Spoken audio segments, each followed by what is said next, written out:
All right. Happy Monday, everybody. Welcome in. It's the Kinner Kev Show here on Dayton's ESPN Radio 1410 Wing AM. And just like that, the NFL season is officially over.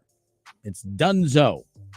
We now turn our attention towards the draft. We turn our attention towards free agency. We turn our attention towards all things offseason, the longest offseason in professional sports. Like the Cincinnati Reds, I mean, they're going to report pitchers and catchers report coming up on Wednesday, right? Full squad will report later on in the week. And then first spring training game will be coming up on February 24th, I believe. And I feel like that season just ended.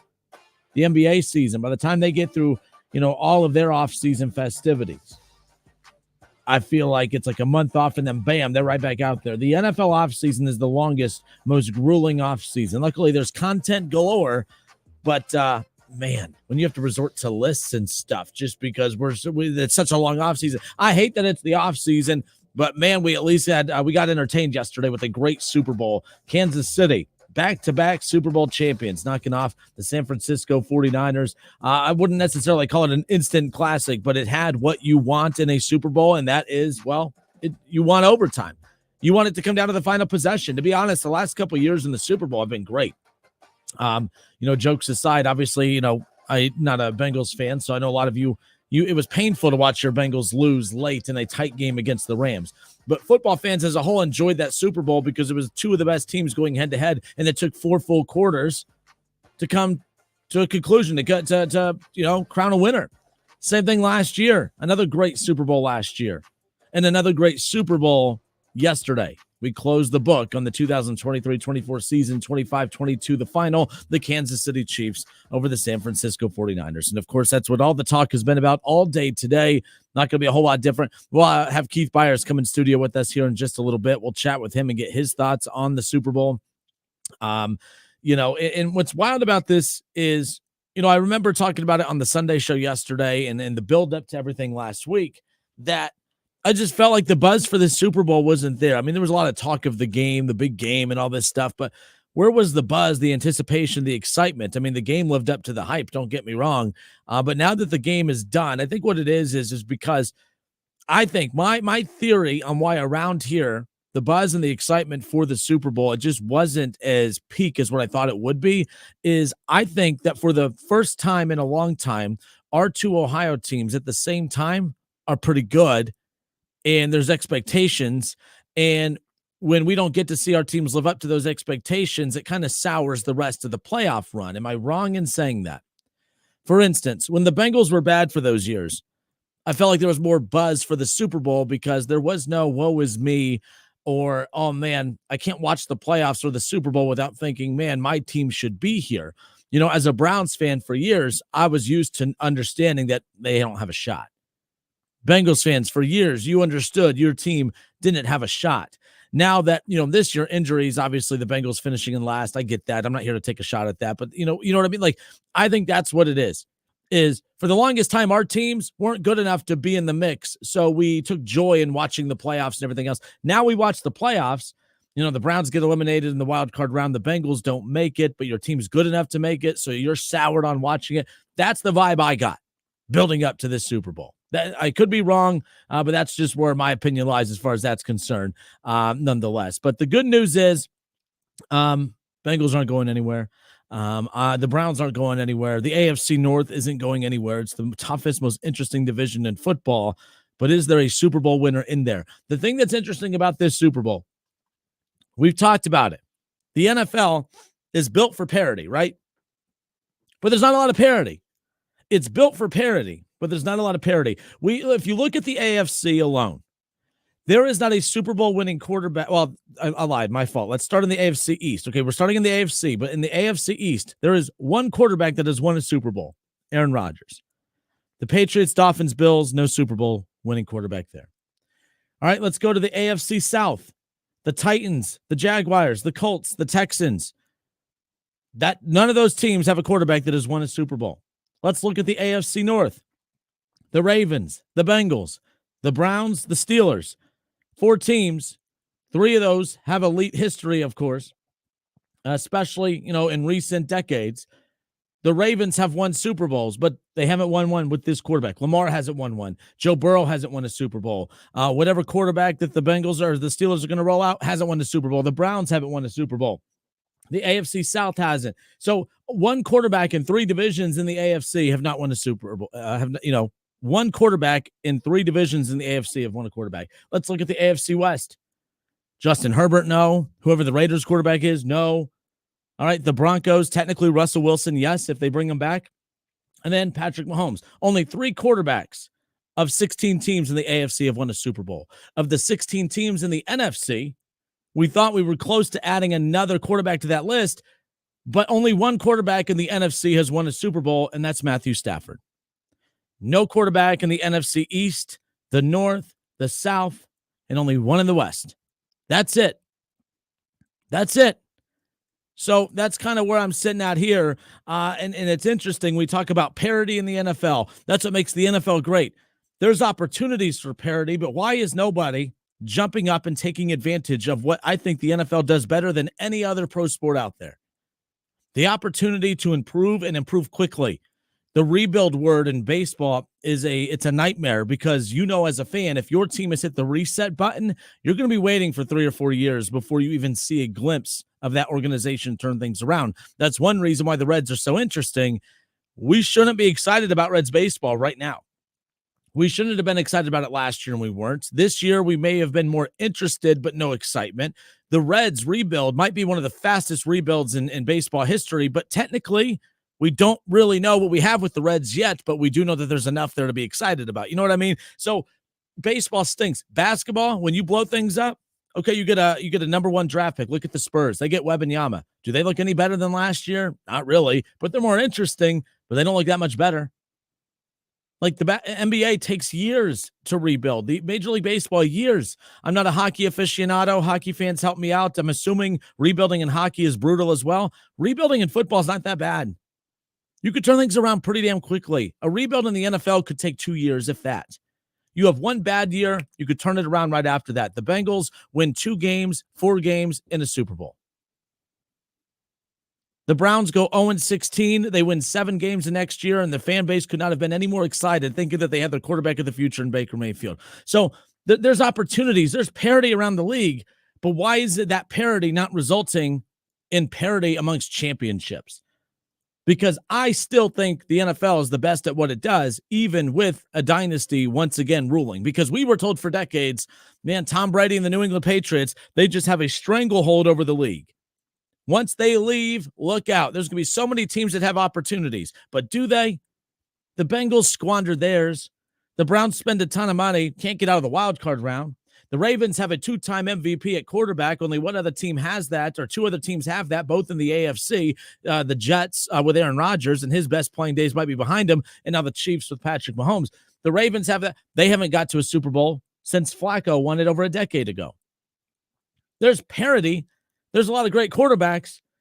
The Bills haven't even got to a Super Bowl with Josh Allen. Justin Herbert is statistically a top 5 quarterback in the NFL. He can't make it out of the divisional round. So what is happening here? Dak Prescott, great numbers, wins a ton of games. They've won multiple division championships, done in the playoffs.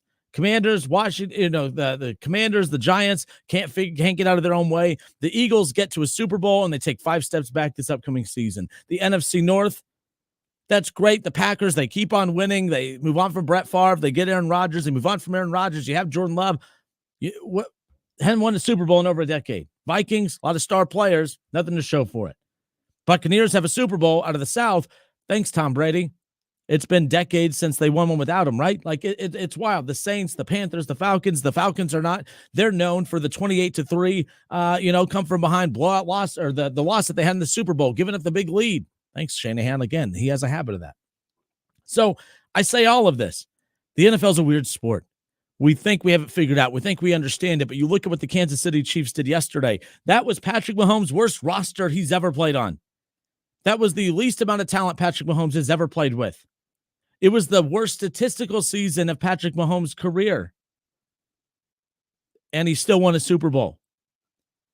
He still won a Super Bowl. That is scary times for the NFL, because we were told it's Tom Brady and the Patriots. Once they get out of the way, everything will take care of itself. They're out of the way. Someone just took their place, though.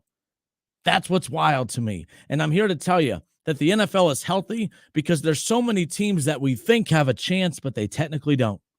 They technically don't. The Bengals beat the Chiefs one time at Arrowhead, one time more than pretty much anyone else come postseason, so kudos. But you squandered it. You ruined it. You didn't capitalize. All right, you messed it up. All right, Tom Brady beats Patrick Mahomes and the Chiefs. They go on to win the Super Bowl. They didn't mess that up. Unfortunately, it was just Tom Brady, so that added to that narrative. We sit back and we're waiting for new blood to come hoist up that Lombardi trophy. And it's just not happening. The Chiefs are the face of the NFL, and it's not even close. Joe Burrow and the Bengals are interesting. They're not close. I don't care how confident you feel. You're not close. The Browns have a ton of talent. They have the number one defense in the NFL, the best running back. I love Amari Cooper. Deshaun has top 5 potential, all this stuff.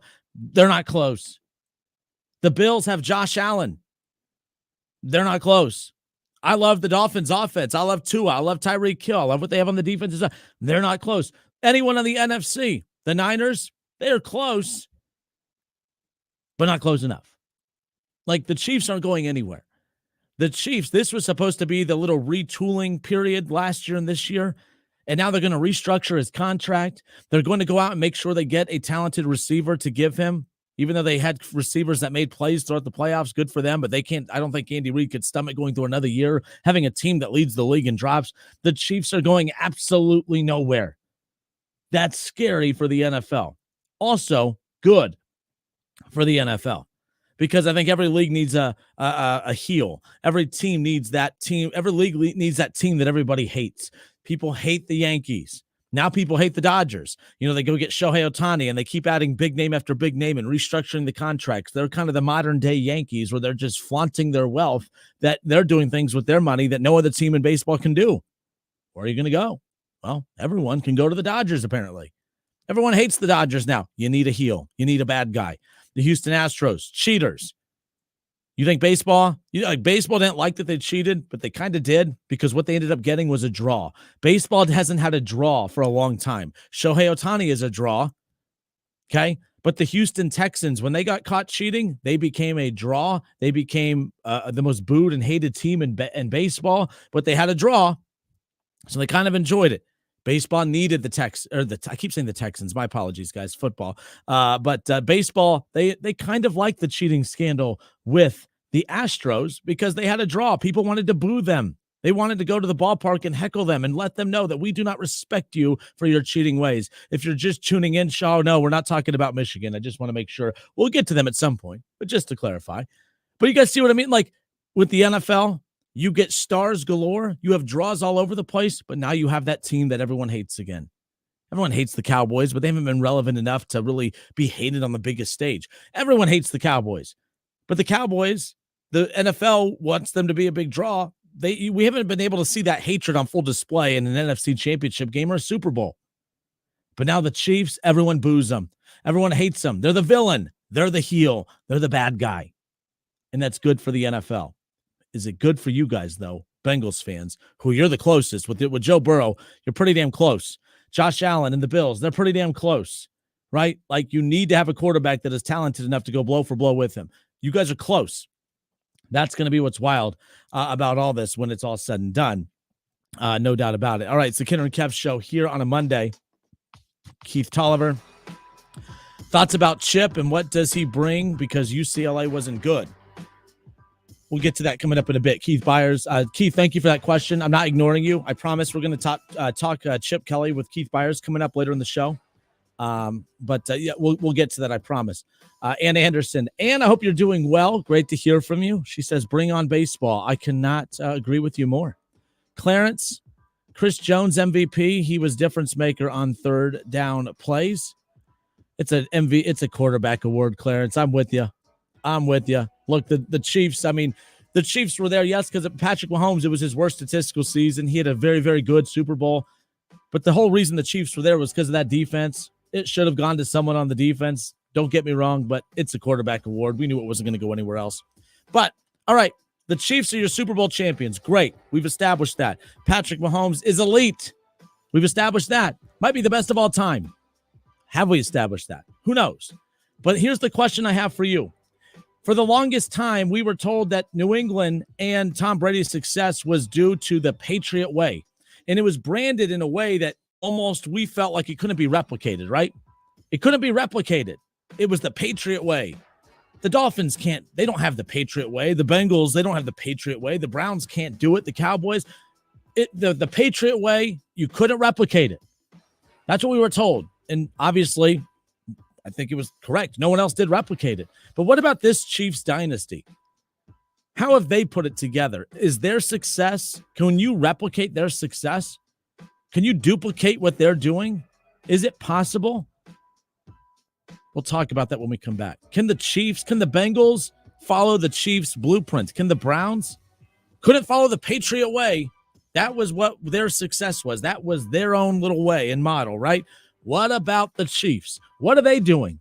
Is the blueprint for the Chiefs replicable? We'll talk about that when we come back. It's the Kinner Kev Show right here on Dayton's ESPN Radio, 1410 Wing AM.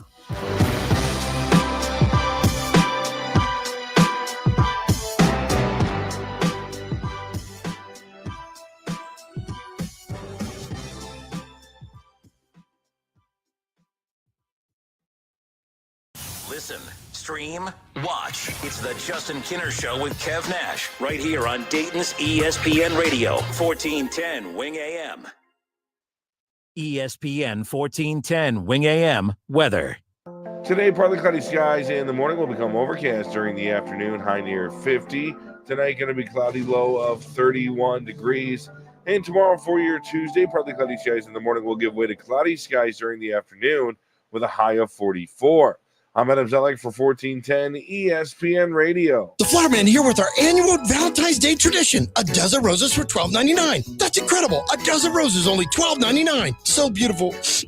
I'm starting to tear up. A dozen roses for Valentine's, only $12.99. Go to flowermanflowers.com. That's flowermanflowers.com. Race to savings on your next project. Right now at Menards. Upgrade the floors in your home with new flooring from Tarkat. We carry durable laminate flooring, easy to install sheet vinyl, and waterproof vinyl plank. Tarkat Tidal Wave laminate flooring has a 30-year limited residential warranty and is the ideal choice for all homes. Get it today for just $229 a square foot at Menards. Price is good through February 18th. See store for details. Save big money at Menards. At Lowe's, save big every day when you buy in bulk. Save on bulk purchases of select insulation from trusted brands like Green Fiber. And there's more. Save 10% when you buy 6 or more select interior pre-hung and slab doors. Visit us in-store or online for low prices on the materials you need. Because Lowe's knows savings. Lowe's knows pros. Selection varies by location. While supplies last. Discount taken at time of purchase. See sales associate for details. If you only have a 401k, you're not getting the most for retirement. Wait, what? Add a Robinhood IRA on top, then they'll boost it by 3%. You can do that? And if you transfer in any retirement account, you get 3% on top of that. Is there a limit to the match? No limit. Robinhood Gold gets you the biggest contribution match of any IRA on the market. Sign up for Robinhood Gold at Robinhood.com/boost by April 30th. Subscription fees apply. Investing involves risk. 3% match requires gold for 1 year from first match. Must keep IRA for 5 years. Match on transfers subject to additional terms and conditions. Robinhood Financial LLC, member SIPC. Hey, it's Keith Byars. Tax season is here, and I'm sure you're thinking about who is going to do my taxes. Try my friends at Arrowhead Tax Service in New Carlisle. Call Michael and Justin today at 937-543-5770. They're ready to serve you at 113 West Jefferson Street in New Carlisle. Arrowhead Tax Service gives back to the community through athletics and nonprofits. And all new clients save 10% off online at arrowheadtaxservice.com, where their target is your satisfaction. Hungry for a great time? Maybe some great food? Then come on down to your neighborhood Submarine House. Try our oven-toasted deli subs, our mouth-watering salads, pizzas, appetizers, and more. And wash them down with a unique selection of craft beers while watching the big game on our big screens. With locations around Dayton, in Columbus, and our newest sports bar in Kettering, you're never far from a Submarine House. Subs, sports, spirits, Submarine House. Jeeps, trucks, side-by-sides, and more. Don't miss the 10th Annual Dayton Off-Road Expo, February 24th, 9 to 6 p.m., February 25th, 10 to 4 p.m. at the Roberts Center in Wilmington, Ohio. Show rigs, off-road vendors, and more. Admission is only $10 per adult. Kids 12 and under are free. Presented by Muddy Buddies Jeep Wrangler Club and sponsored by Wilmington Auto Center. Don't miss the Dayton Off-Road Expo, your ultimate destination for all things off-road.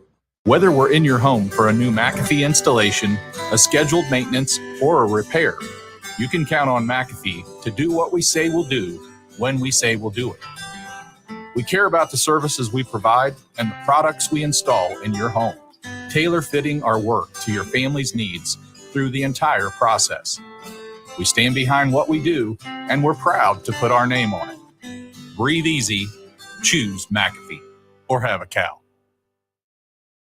People are talking about Carol Wirtz Tire and Auto Service. Over the last few years, I've purchased 3 sets of tires from Carol Wirtz. Each time, service has been excellent, from answering questions to scheduling an installation. Thanks for the good work. Carol Wirtz Tire and Auto Service treats every customer like family and every vehicle like their own. It's about the relationship, not the sale. Carol Wirtz Tire and Auto Service. Large or small, they fix them all. Call 937-461-5441 or visit c-wtire.com.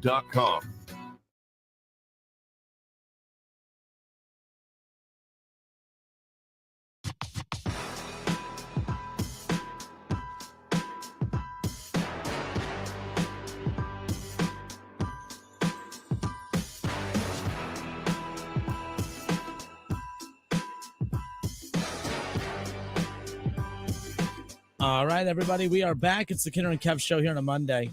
Reaction to the Niners dropping the Super Bowl, of course, to the Chiefs. 25-22, the final in overtime. Only the second overtime, matchup in the Super Bowl. How about that? Of course, the Super Bowl rules, I mean, that kind of threw everyone for a loop. They announced the different rules, but we don't really pay attention to it. It's rare to have an overtime in the Super Bowl. And, of course, first year that they make all these rule changes, boom, overtime, pretty wild. So, and I'm not going to pretend that I'm a NFL Super Bowl overtime rules aficionado, but I tell you who should be: head coaches and teams of players and all that fun stuff, right? The Chiefs, by the way, everyone piling on the Niners for not being prepared for the overtime rules. I will say, Mecole Hardman, keep in mind who caught the winning catch for the Super Bowl, right? Everyone's saying how horrible it is that the Niners they weren't prepared. They didn't know the rules and all this stuff. But the Chiefs, man, they were buttoned up. They knew what they were.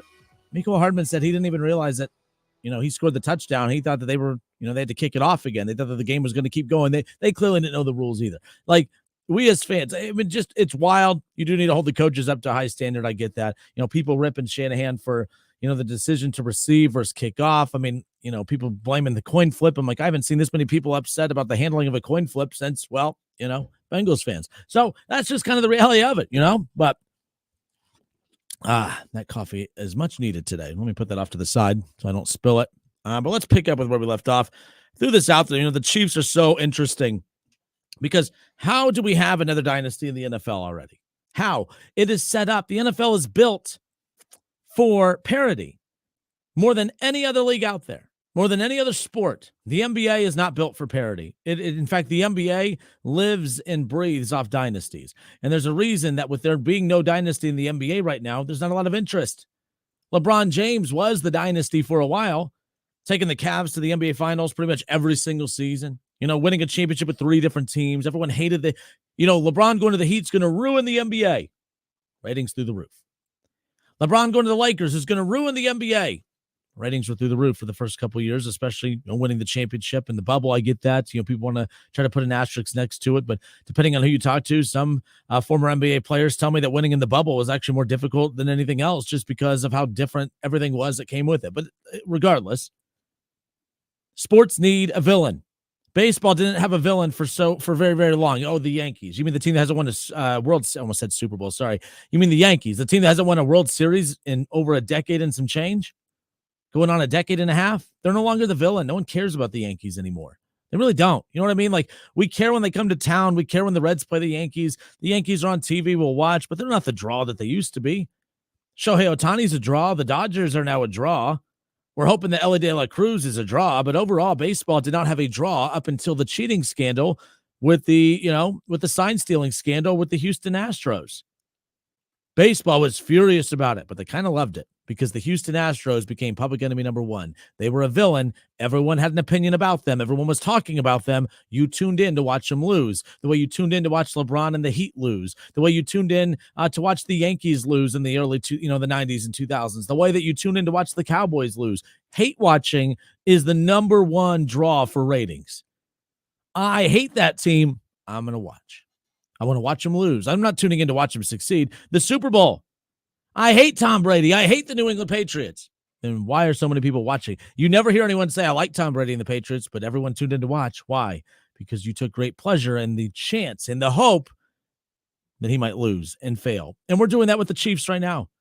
So I think the lack of parity in the NFL, I think there's parity in the NFL, but there's not Super Bowl parity. As I talked about, there's only 3 quarterbacks in the AFC that have won a Super Bowl. There's only 1 in the NFC. That is wild. The league, it's not young. Like a few years ago, we talked about how young the quarterbacks were. Josh Allen's been in the league for quite some time. Same thing with Patrick Mahomes. Joe Burrow is heading into his 5th year in the NFL. That's going to be a half a decade of him in the NFL. Like, the league's not that young. Tua's been around for a while. Deshaun Watson's been around a minute. Like, you know what I mean? He's missed how many seasons and he's still in his 20s. He's been around a while. So the league is not as young as you think, but it's not as experienced as you think as far as championships are concerned. 4 active quarterbacks have won a Super Bowl. That is insane to me. I thought we were going to add to that list yesterday. It felt like the Niners were well on their way to knocking off Patrick Mahomes and the Chiefs, but the Chiefs do what the Chiefs do. Win, baby. Win. So I threw out the question a little bit ago before we took a pause. I said, we chalked all the success of Tom Brady and the Patriots up to the Patriot Way. What is the Patriot Way? A lot of you would always say, and I don't know what the Patriot Way is, okay? A lot of you like to chalk it up to Tom Brady taking less money. You got to understand something. Tom Brady, if he was due $40 million, he would take $37 million. If you guys think that that's a pay cut, it's not. I mean, you left $3 million on the table. But do you really think that the Patriot Way was that extra $3 million a year that the team saved, that he gave up? What are you doing with that $3 million a year? You may be able to add 1 additional piece, but do you think that Tom Brady plus 1 additional piece was the key to all that? No, the Patriot Way was this mystique that was put out there in a way that we were convinced cannot be replicated. And obviously it couldn't be because there was only one New England Patriots dynasty over a multi-decade span. Right? Like, that's what's wild. So you look at the Chiefs, and I'm trying to figure out, what is the Chiefs' way? Who are the Kansas City Chiefs? What is it about their success? What is it about their run that we can say can't be duplicated? Because there's nothing about this Chiefs team that I look at and say, oh yeah, no one else in the league has this. Because I actually think there's quite a few teams in the league that have what the Chiefs do. So what is it? Do the Chiefs have a way? Can you replicate what they do? Because no one could do it for the Patriots. They had the Patriot Way. What about Kansas City?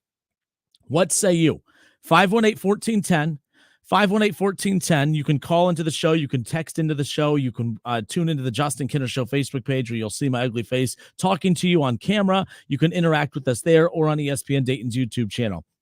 The Chiefs Way. What is it? Is it replicable? I think it is. I think it is. I think that as the money for quarterbacks continues to go up and up and up, and it continues to eat so much of the cap space of these teams, that you have to start looking at, for the longest time, there was no such thing as a team with a top 5 paid quarterback winning Super Bowls. That wasn't a thing. That's what shied teams away. That's what forced teams to drag their feet on paying quarterbacks, because once we pay you, we're basically throwing in the towel saying we don't have a shot at winning a Super Bowl, but we'll at least be competitive and we'll have a face of our franchise for the next 10 years. But that's changed a little. Now, technically, Patrick Mahomes is not a top 5 paid quarterback. He's fringe top 10. His cap hit's pretty big, but again, you roll that over. There's ways around it, as you know, these teams have exploited over the years. But the bottom line is this this Kansas City team this year is my favorite, and here's why. This Kansas City team is the most relatable of any Kansas City team throughout the Super Bowl era for Patrick Mahomes, and here's why. Talent's not that great. They have they have a top 3 defense in the NFL. They have average on a good day wide receivers, an elite tight end, and an elite offensive line. And a top 10 run game. Guess what? You can replicate that. That's doable. It's a copycat league. When enough teams start to notice that the Chiefs they've stopped going for the flash and the awe. That's what the Bengals, a lot of your fans are falling for, the shock and the awe. We need Jamar Chase. We need T. Higgins. You don't. Look at your boy over in Kansas City. You don't. Jamar Chase, you want to wait for Justin Jefferson to break the bank so you can get paid. Cool. I wonder what you're going to look like in a different jersey, because that's the only way. That's the way. It is. You can replicate it. You don't put your money into your wide receivers. Not that much money either way. Anyway, I'm not saying you totally ignore it, but you put all your money in your quarterback. You pay for a playmaker, whether it's a tight end or a solid run game or whatever. You need a top 10 run game, an elite offensive line, elite quarterback, and elite defense. You could do that. But you can't do it. They couldn't do it with Tyreek Hill. They lost, so they win a Super Bowl with Tyreek Hill. They lose Tyreek Hill, and they go on to win back-to-back Super Bowls. How? They've won Super Bowls in 2 of the 3 years that they lost arguably the best receiver in football. This idea that you can't move on from these guys is absolutely insane. You take that money, you invest in that offensive line, you make sure that your quarterback can stay upright. You put the rest of that money and draft picks into your receivers, yes, but you load up that defense. The Chiefs are elite defensively. They're known for Patrick Mahomes and Andy Reid and Travs Kelce and obviously Taylor Swift, but they were in the Super Bowl because of their defense. They won that Super Bowl because of their defense. So don't fall for the flash of we need wide receivers. The Cleveland Browns are actually a closer model of the Chiefs than what the Bengals are, and this isn't a stirring the pot conversation, so relax, but hear me out. The Browns have an elite defense, the number 1 defense in the NFL. The Browns have an elite offensive line, just like the Kansas City Chiefs. They invest into their offensive line. They invest into their defense financially, pick-wise, and everything. They have those checked off. Deshaun Watson is not Patrick Mahomes, but he's paid to be and expected to be, so that's going to be the expectation for next year. All right, and they don't have they have a better receiver than the Chiefs do in Amari Cooper, but after Amari Cooper, I don't see them heavily investing in there. They're going to heavily invest into their tight end and David Njoku, who's a top 5 tight end in football. The Cleveland Browns, top 10 run game, elite offensive line, elite defense, elite tight end. I'm not saying they're the Chiefs, but they are built like the team that won the Super Bowl the last 2 years. The team that has 2 elite wide receivers, no run game, no defense, and a questionable offensive line with an elite quarterback, that's not the Kansas City Chiefs model. That's not the model that has dominated football for 5 or 6 years now. I'm not saying that the Browns are it, but I feel better about the makeup of the Browns than I do about the makeup of the Bengals based on what the Chiefs are showing us during this dynasty run. It's not a hot take. I'm not here to stir the pot. If you're bothered by what I'm saying, that's fine, but I'm not making any bad points. I promise you that much. In fact, I've never agreed with me more than what I agree with me right now. The Kansas City Chiefs had so many reasons not to win. All right? So many reasons not to win, and they won because of the defense, because of their run game, and because of their quarterback and playmaker in Travs Kelce. And then their quarterback, who's paid to make guys better around him, he had that responsibility. When you're paid that much money, you are responsible to make guys that aren't that talented around you be better. And that's what Patrick Mahomes did. He doesn't need a Jamar Chase and a T. Higgins to be great. He's great no matter who the F is around him. So I hope, as a Browns fan, that the Bengals ignore what the Chiefs are doing. And they roll the dice with the second worst defense in the NFL. And they roll the dice with the second worst run game in the NFL. And they convince you that they need the flash. You don't need the flash. That was the most boring damn Chiefs team I have watched in the Patrick Mahomes era. And they're set to do it again next year. I'll follow that model any day of the week. What say you? 518-1410 is the Chiefs way. Can you replicate that? Nobody could replicate the Patriot way. This Chiefs model is actually, you can repeat it. the Bills have the most important piece, and that's quarterback, right? You could do it with the Bills. The Bengals, they have to change their mindset. They have to stop acting like, oh my God, we need Jamar Chase and T. Higgins to be great. And what the F did you pay your quarterback for if you need them to be great? You paid your quarterback because you need him to be great. So if the Bengals can change their philosophy, they actually have what it takes to be the Chiefs. The Browns are not as talented at quarterback as some of those other teams, but they check off every other box: defense, offensive line, run game, tight end. I'm not hating. It's just the reality of it. The Ravens, all right, elite quarterback, 2-time MVP quarterback. All right, good offensive line, good run game, elite defense. They check off a lot of those boxes too. So I'm fascinated by this offseason for the Cincinnati Bengals. There are a lot of teams. This Chiefs way, you can model it. You can replicate it. You can follow their lead and do what they do. You couldn't do it with the Patriots. You could do it with this dynasty, no doubt about it. 518-1410. Let's go to the phone lines. We got Jerry waiting on us. Jerry, I appreciate your patience, bud. How are you? It's been a while.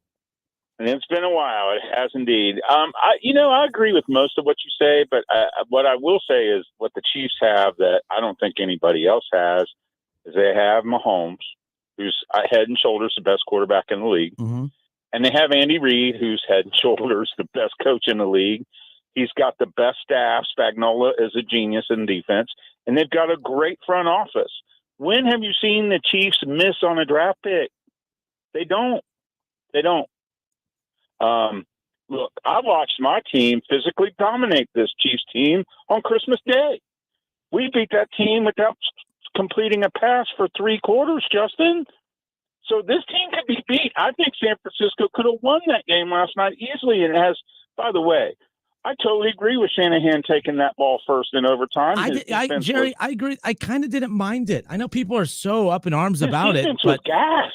They were gassed. And I've said this too. I am a 5'5", chubby, unathletic dude who hasn't accomplished a damn thing athletically in my life. So who the hell am I to question a head coach? But I will say that for I'm paid to give my opinion. I'm going to give my opinion on something. However, if a coach comes out and he makes a decision that I disagree with, but he has his reasoning and gives it, good for him. His reasoning was his defense was gassed and he needed to give them a little bit of a breather. That's all we need to hear, and we need to move on with our day instead of us losers trying to tell him, no, you're wrong because of blah, blah, blah, blah, blah.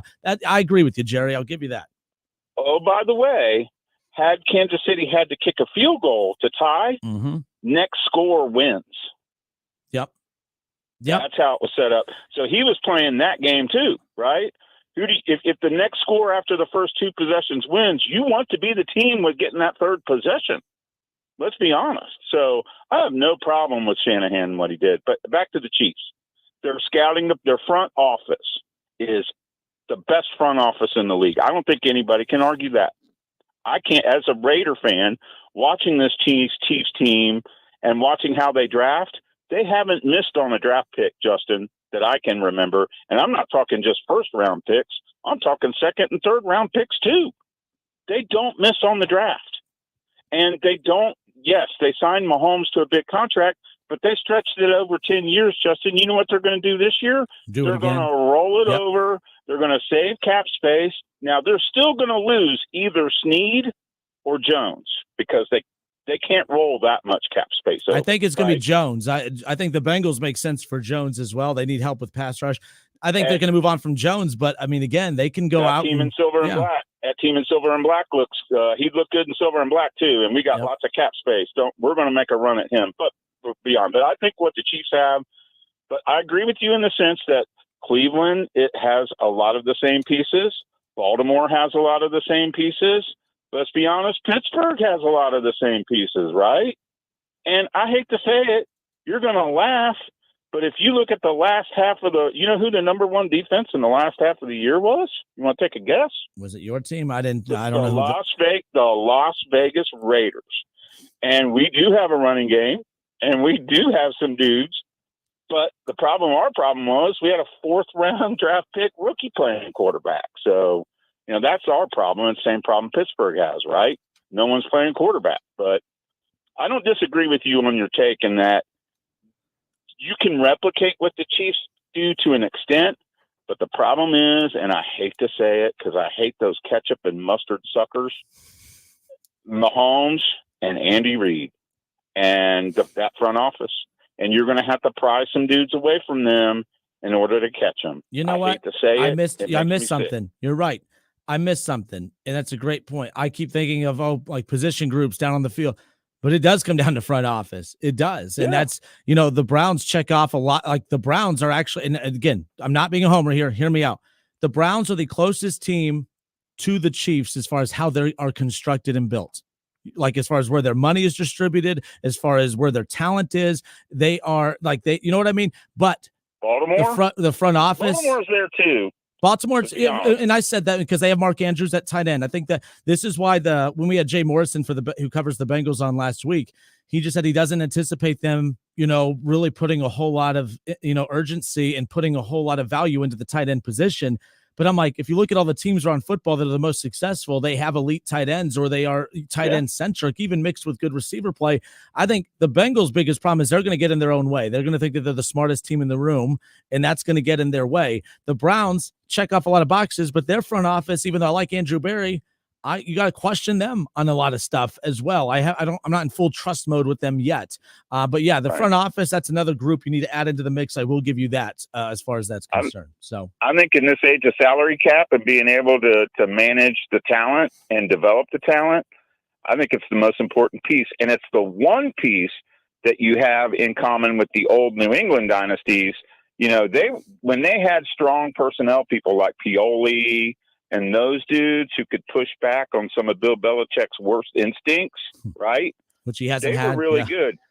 But yeah, the last couple of years, when he started feeling himself and they started getting rid of the strong personnel guys and turned it all over to him, it turned into a disaster.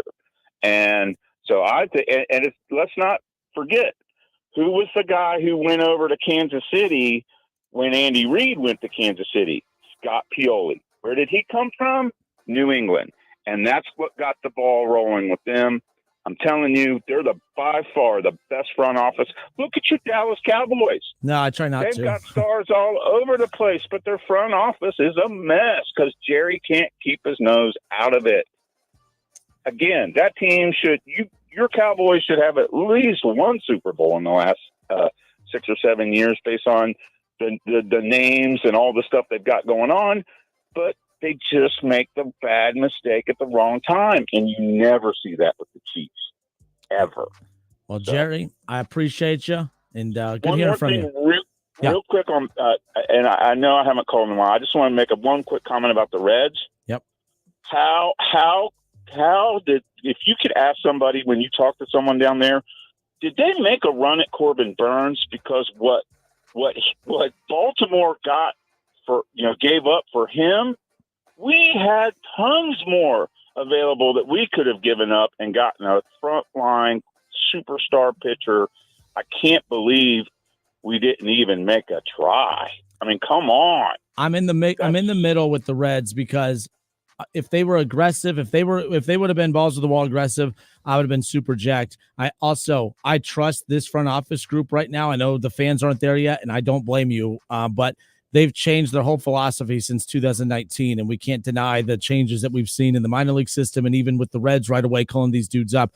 They believe that they have a lot of pitching, but they don't know who the pitchers are yet as far as their roles. And I think that that's what this season is going to be, competing for the division, aim for the playoffs.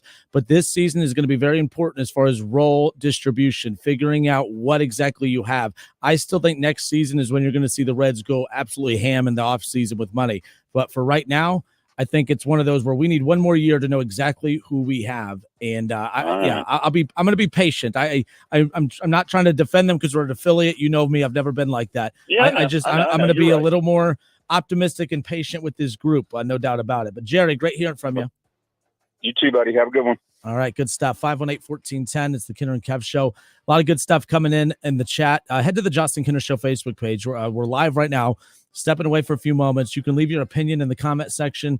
I see Doug. I see Ron. I see Shaw. Troy. What up, Troy? Let's see who else we got. I'll get to Keith, Lamar. Who else we got? Mark. What up, Mark? Alex. Hope you're well. David M. Yeah. So a lot of you are chiming in. I appreciate that. I'm going to start responding to some of you on the other side. We'll be right back. It's the Kinner and Kev Show here on Dayton's ESPN Radio, 1410 Wing AM.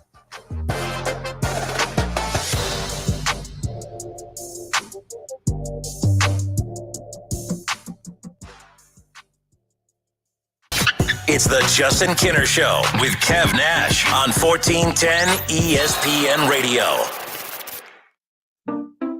At Fisher Investments, we may seem like other money managers, but we're different. Are you really that different than the rest of us? We are. As a fiduciary, we always focus on what's best for our clients. What services do you offer besides investing? We have a team of specialists in financial planning, estate planning, and more. Your clients rely on you for all that? Yes, we ensure clients receive unparalleled service at every step of the relationship. Okay, but you still sell commission-based products, right? No, because we believe that's a conflict of interest. We prioritize service over sales goals. So then how do your fees work? We have a simple and transparent fee that's a percentage of our clients' portfolios. So we do better when our clients do better. Wow, we're more different than I thought. At Fisher Investments, we're clearly different. Learn more at fisherinvestments.com. Investing in securities involves the risk of loss.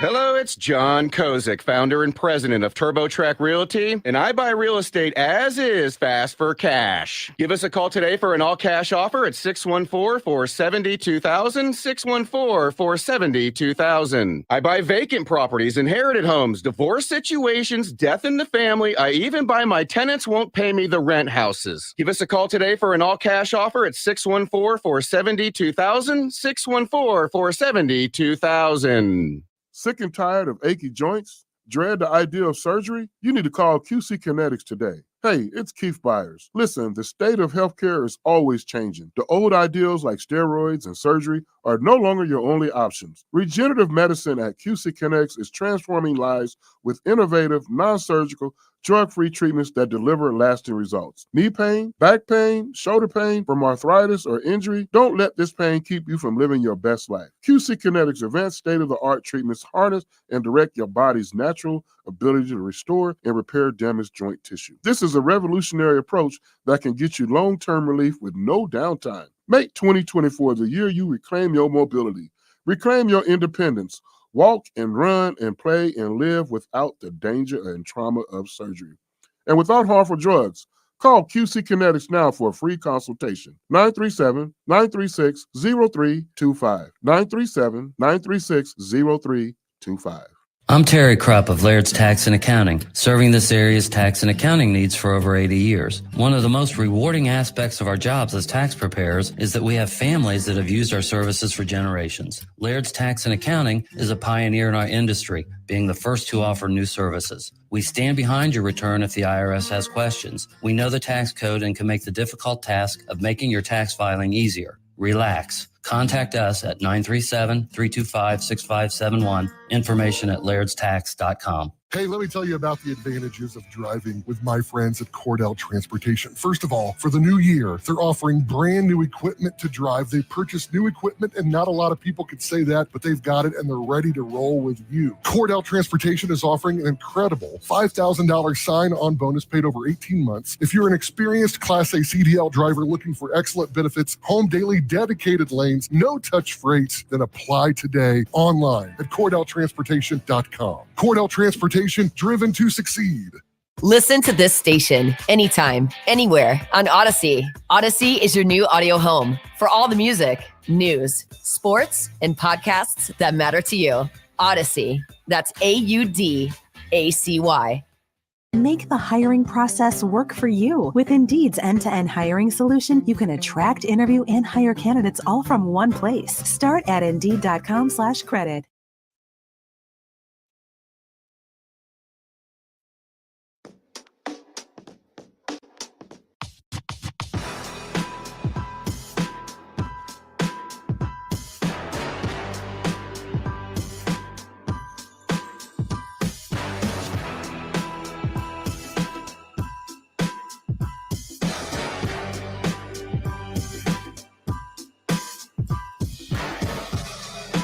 Justin Kinner back with you here, Dayton's ESPN Radio, 1410 Wing AM.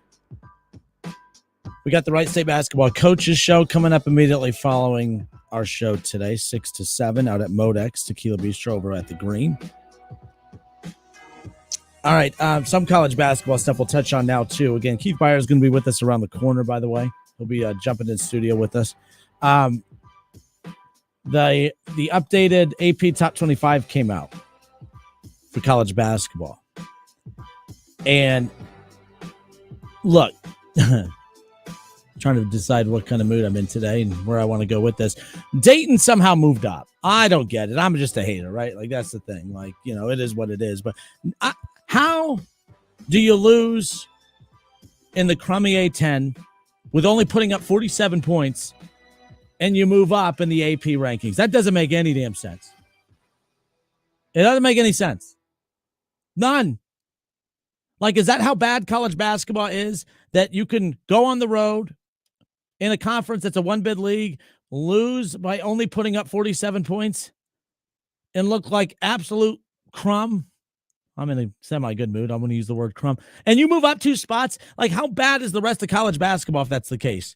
I mean, my goodness. I'm not mad that they moved up. I've never seen anything like this. I have never seen anything like this. Ever. I have never seen an average team lose by only putting up 47 points against an unranked opponent and move up 2 spots. This is the year. Capitalize. Take advantage of this, Dayton. My goodness. You don't even have to be elite. You don't have to be 2020. Just be better than average, and you'll be all right. But my goodness. I mean, Kentucky. Kentucky, Wisconsin, some big schools, some teams that were ranked pretty high, dropped a couple games last week. So they moved. I mean, again, it's benefit, they're moving up because other teams are dropping and all that fun stuff. But man, the reason I sound all kind of in a bad mood about this is just because I didn't think that I've been gaslighted by Dayton fans into thinking that I have a problem because I was critical of a top 25 team going up against an unranked opponent, only putting 47 points up. Oh, you always rip on them after a loss. I do not. There's 2 times I've come on these airwaves and criticized Dayton this season. One was after putting 15 points up in a half. That is crap, no matter who you are. Now, luckily, they came back and won that game. But you put up 47 points in an entire game against an unranked opponent when you're top 25. And I highlighted that. And I'm the bad guy. I think if I bled the school colors, I would be a better fan than most of you because I apparently hold the team to a much higher standard than you do. What is wrong with you people? There's sometimes I say something that I know I'm going to get backlash for, but being critical when the team deserves to be criticized, that's just common sense. And if you don't like it, you can get the hell over it because I'm never going to change as far as that's concerned. That is wild stuff to me. I'm having a hard time wrapping my head around that. 47 points. I'm not saying you throw in the towel in the season, but you're allowed to be critical. And and the thing is, for a lot of you who go to Dayton, you have to be pretty smart to go to Dayton. It's like you guys just turn off the smart switch when it comes to basketball. I don't understand it. Do better. I'm not criticizing the team as a whole on the season based off of one performance. My opinion is based on them that night. I'm going to give you my opinion about them that night, and that night they stunk. 47 points is not good. That's bad. I went back and looked. It's only less than a handful of times that a top 25 team scored less than 50, and it hasn't been done in the last 5 years. That's tough to do, Dayton. Ugh. It doesn't mean that they can't go on to remain in the top 25. I mean, apparently you don't even have to win to stay in the top 25 as, evidence A. Here, exhibit A. Whew. But man, oh man. Either the A-10's better than we thought, and I don't think it is, or Dayton's not as good as we thought. And I think it's that. I think it's a combination of the middle there. So, nonetheless, they'll be back at home coming up tomorrow. We'll talk more about that. But yeah, I got just destroyed on the page over the weekend. And I really got to ask, what do you want me to say? Good job. I mean, I guess I could play your guys' game. Man, did you see Dayton on Friday? They held an opponent to 49 points. All right, that's our Dayton Flyers topic. Well, hold on, Kinner. Did they win? Oh, no, they only put up 47, but they held them to 49, guys. That's really impressive stuff. And I'm here to tell you, it is impressive stuff. In today's college basketball, the fact that you held them to 49 points and couldn't win, that's embarrassing. That's not good. Now, if they win tomorrow in blowout fashion, guess what? On Wednesday, I'll start the show with a round of applause, and you won't hear a negative thing out of me. But the thing is, I'm like Chris Holtman. I love the Buckeyes. I rip Chris Holtman and the Buckeyes. Like, this isn't like have to be like, oh, you're a hater thing. No, it's called being critical. And then you're allowed to be critical. If you want to be a part of a cult, go ahead. Don't say anything bad about the leader. I'm not part of a cult. I tell it how it is. And 47 points in 40 minutes, and you're a top 25 team going up against an unranked opponent. That's embarrassing. There. We're done. We're done. I don't want to talk about that anymore. But if you want to respond, I'll read your comments by all means. But my goodness. But Dayton is number 16 in the country now. They moved up 2 spots. So there's that. They dropped 1 in the coaches poll. So anyways. All right. It's the Kinner Kev Show here on a Monday. 1410 ESPN Radio.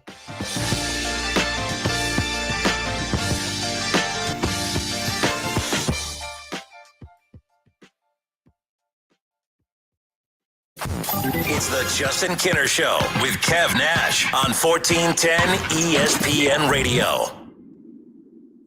Texting enrolls you in a recurring automated marketing text messages. Consent not required to purchase. Message and data rates may apply. Nice run. It's great being back out on the mountain. You sort of disappeared for a while. Everything okay? Between you and me, it was lower testosterone. Lower T? Yeah. The doc told me once you hit 40, your body has less free testosterone, and that can make it harder to stay in shape. That's why I started taking Nugenix Total T. It's made a huge difference. Oh, I've seen that on TV. Is it for real? For sure. It's the #1 doctor-recommended testosterone booster. It boosts free and total testosterone levels to help you get back the drive and energy from your youth. My wife, my boss, my kids, everyone has noticed a change in me. Do they still give out complimentary bottles for people to try for themselves? Yes. Just send them a text. Guys, text HATCH to 321-321 right now for your complimentary bottle of Nugenix Total T. Nugenix is the #1 selling testosterone brand at GNC and Walmart. Plus, text now and we'll include a bottle of Nugenix Thermo, our most powerful fat incinerator ever, to help you get back in shape fast, absolutely free. Text HATCH to 321-321. That's HATCH to 321-321.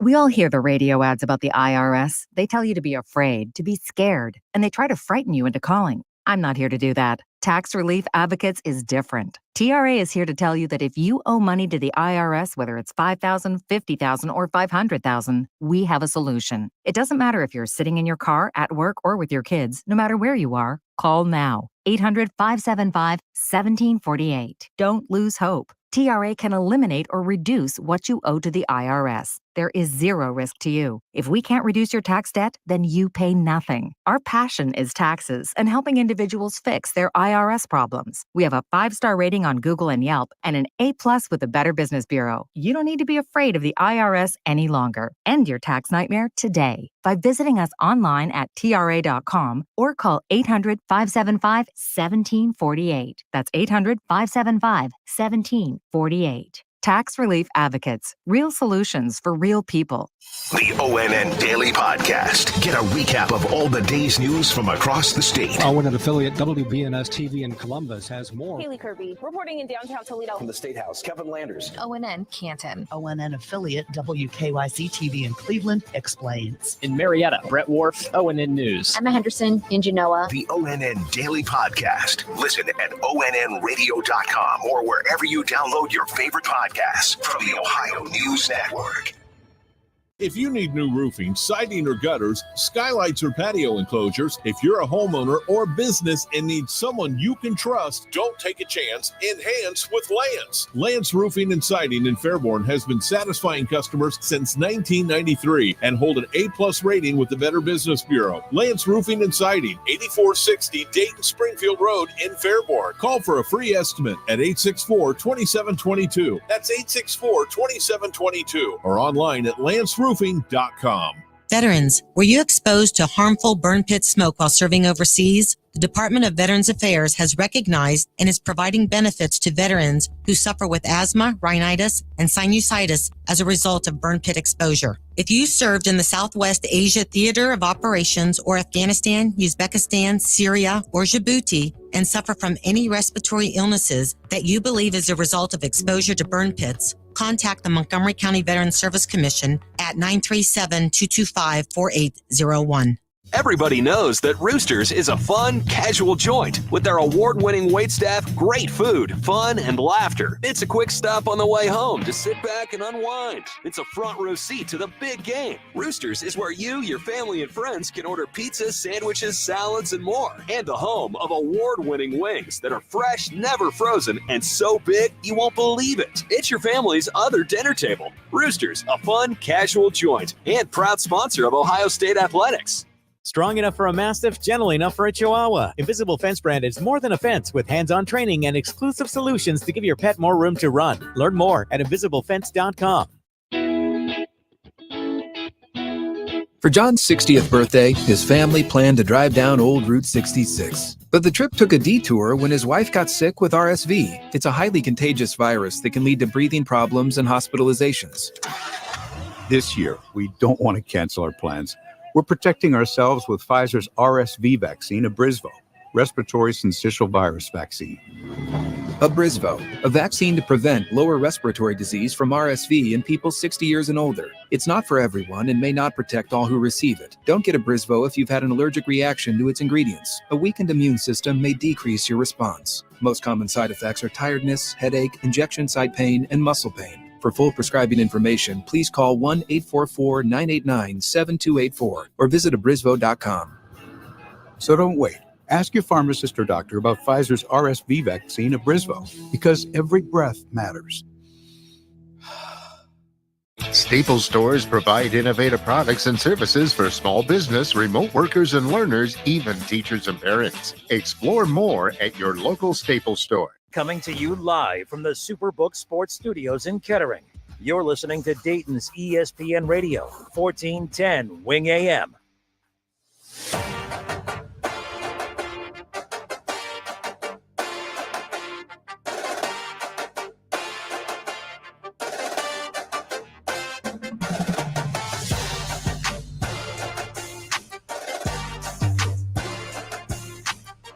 Hour number 2, we welcome you back. College Football Hall of Famer Keith Byars is going to be live with us in studio coming up here in about 15-20 minutes.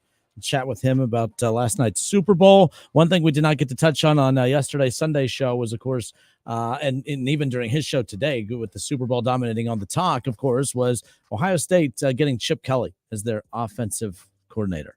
Wild stuff. A head coach of a Big Ten team, and let's just say, okay, of a Pac-12 team, whatever, soon to be Big Ten team.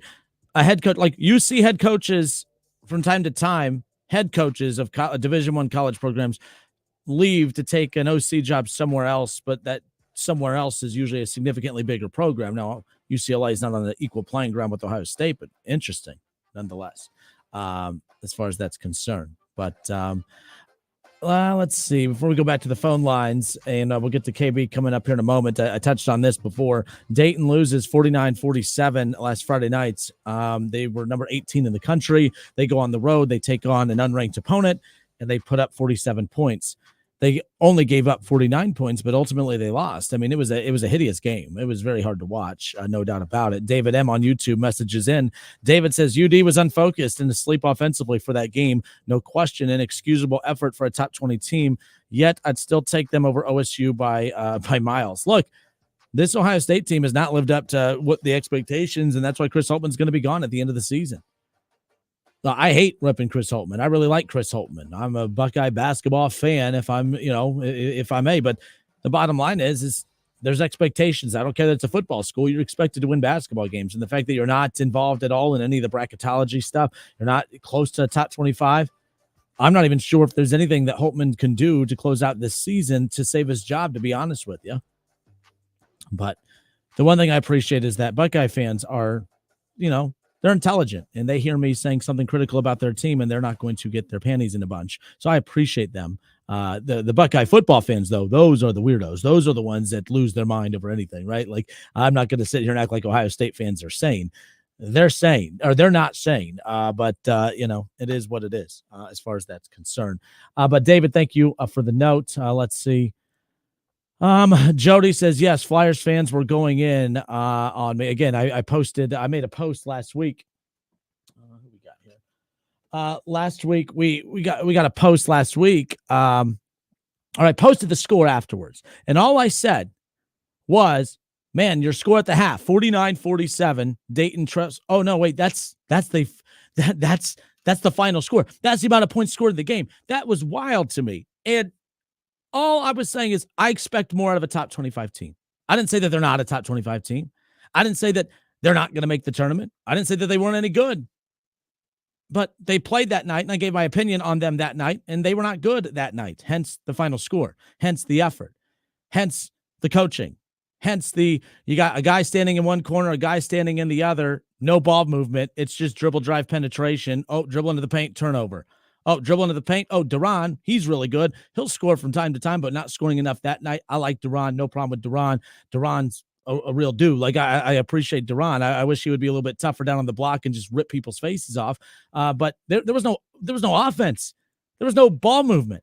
It's no wonder they only put up 47 points. They weren't moving the damn ball. Why am I a hater for saying this?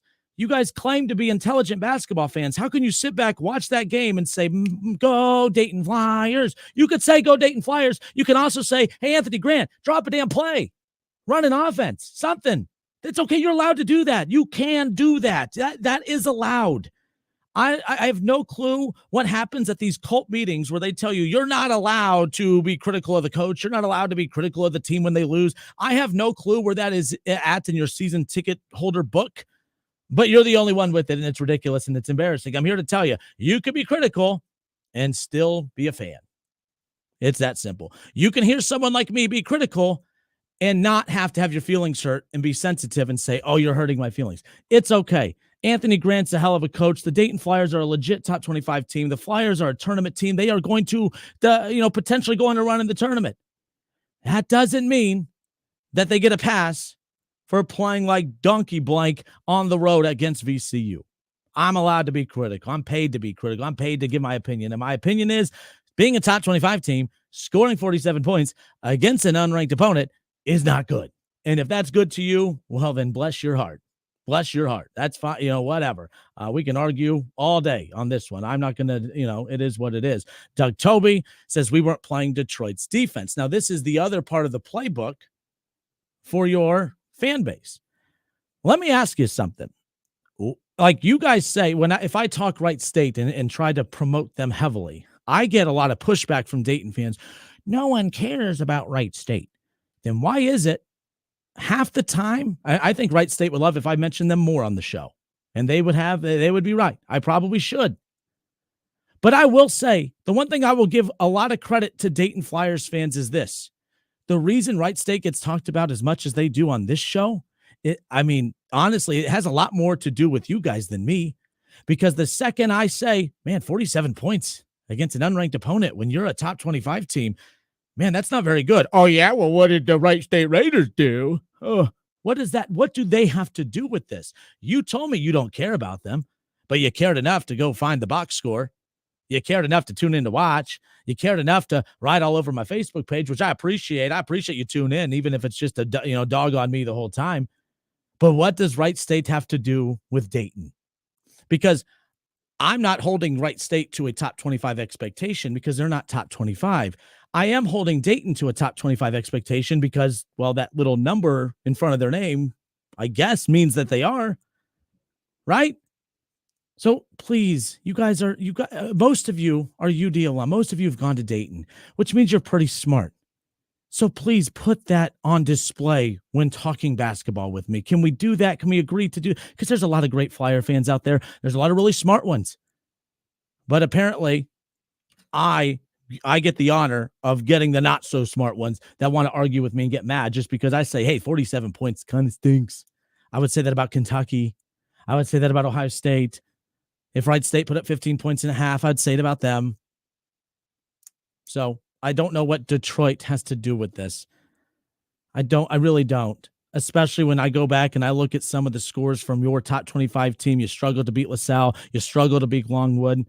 All right. You can't put up more than 50 against unranked VCU. Like, we could do this all day, folks. But the bottom line is they have nothing to do with this. So if you say that no one cares about that team in town, then don't bring them up. You're not making the point you think that you are. You're also making me question your intelligence even more, because the bottom line is I'm not holding Wright State to a top 25 expectation. I'm holding Dayton to that because that's what you told me that they are. That's what they are. They're number 16 in the country. I'm going to be a little bit more critical when a ranked opponent doesn't look like a ranked opponent. It's that simple. It's very simple. We'll just leave it at that.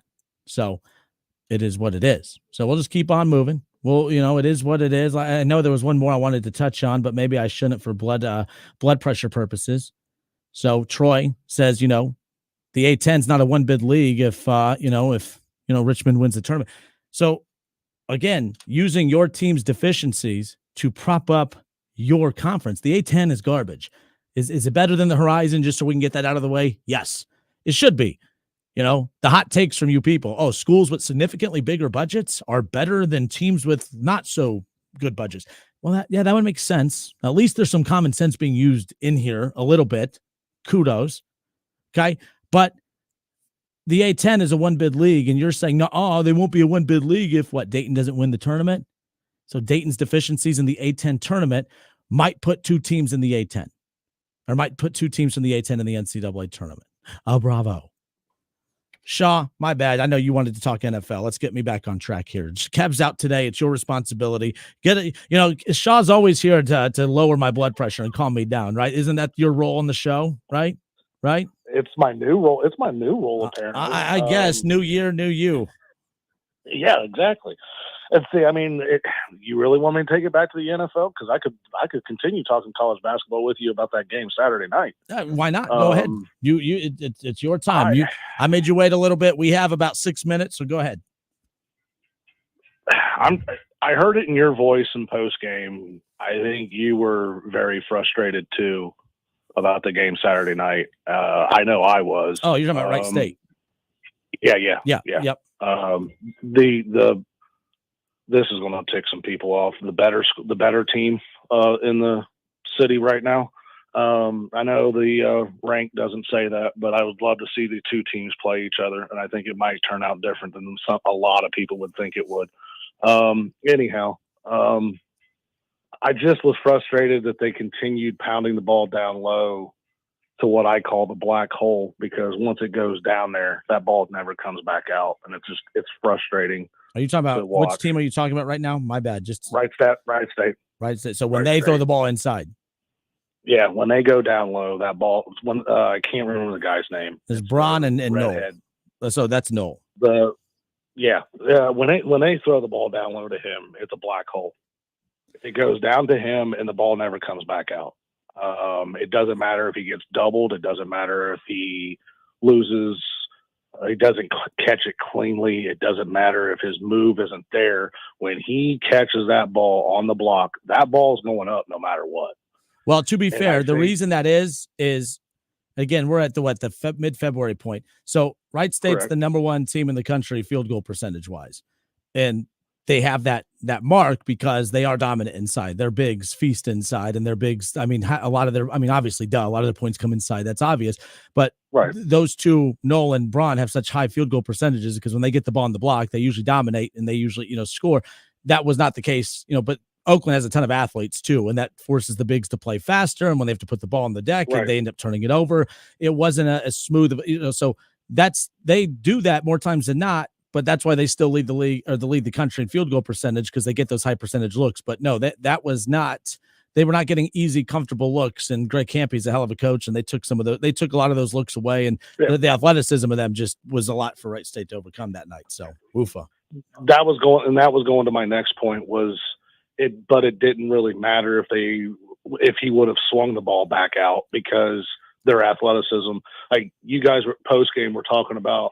They would have open looks, and they were still missing the open looks. Well, to me, what I was seeing was they were missing the open looks, but just like you were just talking about with them down low, feeling rushed and feeling just not comfortable.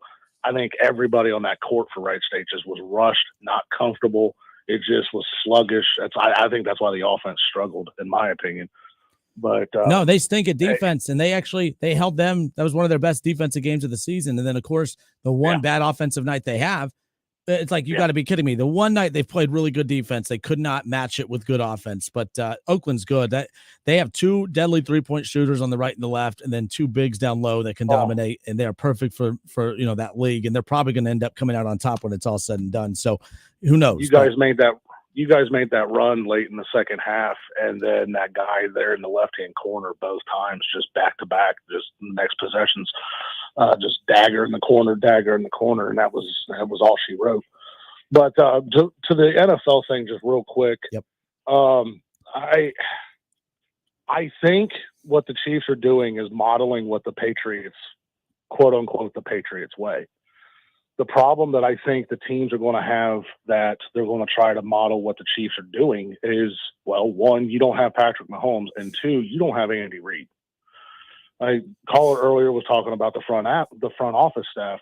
There's front offices that can match that, and they can get players in there and stuff like that. But you don't have that offensive genius of a mind of an Andy Reid, and to be able to manipulate that stuff. And then you just, at some point or another, you're going to need that quarterback that goes, okay, I gotta create here on my own. And it's Patrick Mahomes, and we want to put Burrow up there. We want to put Josh Allen up there. We want to put Lamar up there. We want to put all these other guys up there. Guys, I'm just being perfectly honest. It's Patrick Mahomes, ... and a lot more dots than it's everybody else. Agreed. Patrick Mahomes he's in another dimension compared to everybody else in that league right now. And then, like you've been pumping for the last month, basically, that Chiefs defense, if the Bengals want to actually compete with the Chiefs, I don't think it's not necessarily even just getting rid of T. Higgins. You can't re-sign Chase either. Throw the money in the offensive line. Throw the money on the tight end. And I know last week that guy said that they weren't looking at tight end. I think that's a smokescreen, if you really want my honest opinion. There's no way they look at the NFL and say, we're not going after a tight end. I don't buy it. I just don't. Go after tight end. Go after offensive line. And everything else, throw on the defensive side of the ball. Go after Chris Jones. Go after another athletic linebacker that's going to get you all across the field, and get some secondary help that actually can go out there on this field and let those young guys continue to grow and continue to get better. Then maybe we can start talking about the Bengals actually competing with the Chiefs. And I know they're going to hate to hear me say this, the Browns and the other top teams in the AFC. If they don't, and they want to sit there and sign T. Higgins and go after Chase and go after all of these high-powered names and think that they're going to actually compete with these other teams, they're not going to. And they're going to find themselves going 4-13 and wishing they would have done something during the Burrow run. But I know you're against it. I know you got to run. I'll talk to you later. Go Blue. Peace. Yeah, we were doing so good, Shaw. But no, thank you for the call. So I will say, when you talk about the Bengals competing with the Chiefs, to the Bengals' credit, they have competed with the Chiefs. The Bengals, outside of Tom Brady, the only other quarterback that has knocked off Patrick Mahomes in the playoffs, which is wild, is Tom Brady, and then obviously Joe Burrow. But again, that was a Bengals team that was top half of the league in defense. They ran the football extremely well. T and Jamar and Boyd and all that stuff. Now, that was the year that they didn't have the good offensive line, but they were so overwhelmingly good everywhere else that they were able to overcome that. And Joe Burrow helped them overcome that too. Don't get me wrong. But that's why after that year, I said, hey, you may have squandered your best opportunity because the roster is only going to continue to get worse. But even when saying that, I was a little hesitant saying that because I wanted to, I didn't want to think as a Browns fan that they would make the right decisions, sustaining the roster, management. But the Bengals are not doing a good job managing this roster. They're just not. They're not. Now, I'm going to be a little bit more patient. To be fair, I need to see what they do with T. I will respect the hell. If the front office doesn't tag T. Higgins and they let him go, I will respect the Bengals front office. The Bengals, I didn't like that they moved on from Jesse Bates and Bell last year, but I was like, you know what? They are making tough decisions. You got to give them that. I think that the Bengals need to make the toughest decision coming up. They either need to keep T. Higgins and move on from Jamar Chase and tell Jamar, like, we love you. Of course, we love you with Joe Burrow, but we just gave Joe Burrow $55 million.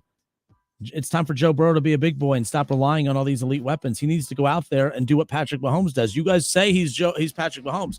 I won't believe it until I actually have to see him be Patrick Mahomes. He's never had to elevate the receivers. He's never had to make receiver play better. He's always been propped up by them. Now, he's super talented, but you're only super talented when you have guys around you. Patrick Mahomes, everyone thought he would regress because he had no talent around him. The dude just continues to win, not just win games, win championships. So, the Bengals front office, they need to make some big boy decisions coming up. Of course, you want the best receivers in football around Joe Burrow, but it doesn't make financial sense. There's a reason that the Chiefs said, Tyreek Hill, we won a Super Bowl with you. Name your price. Oh, not that price. Deuces. And they moved on. And that's a guy that actually helped them win a Super Bowl. Jamar Chase and T just helped them lose one. They don't need them.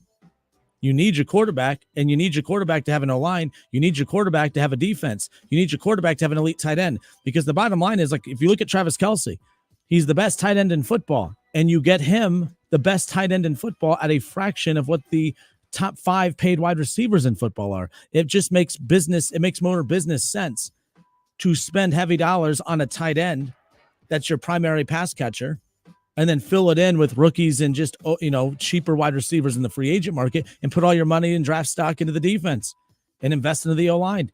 That's the model. That's the model. But coaching, all that, I actually like Zach Taylor. I think Zach Taylor's a hell of a coach.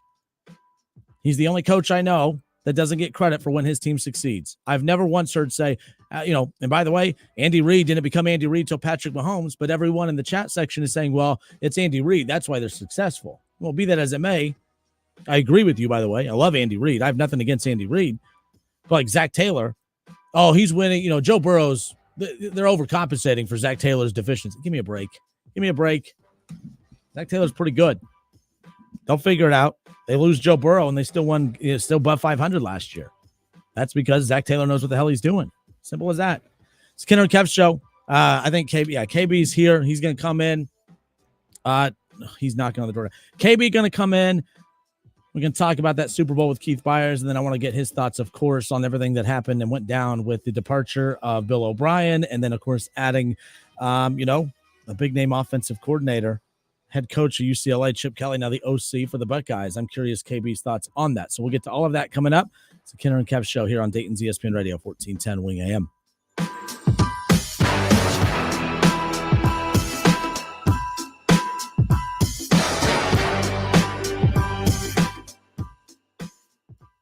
It's the Justin Kinner Show with Kev Nash. Justin, you're awesome, baby. Right here on 1410 ESPN Radio. ESPN 1410 Wing AM weather. Our forecast is calling for a chance of rain or snow in 29 tonight. It'll be mostly sunny and 42 tomorrow and Wednesday. Sunshine and a high of 47. I'm Rich Rupp, 1410 ESPN Radio.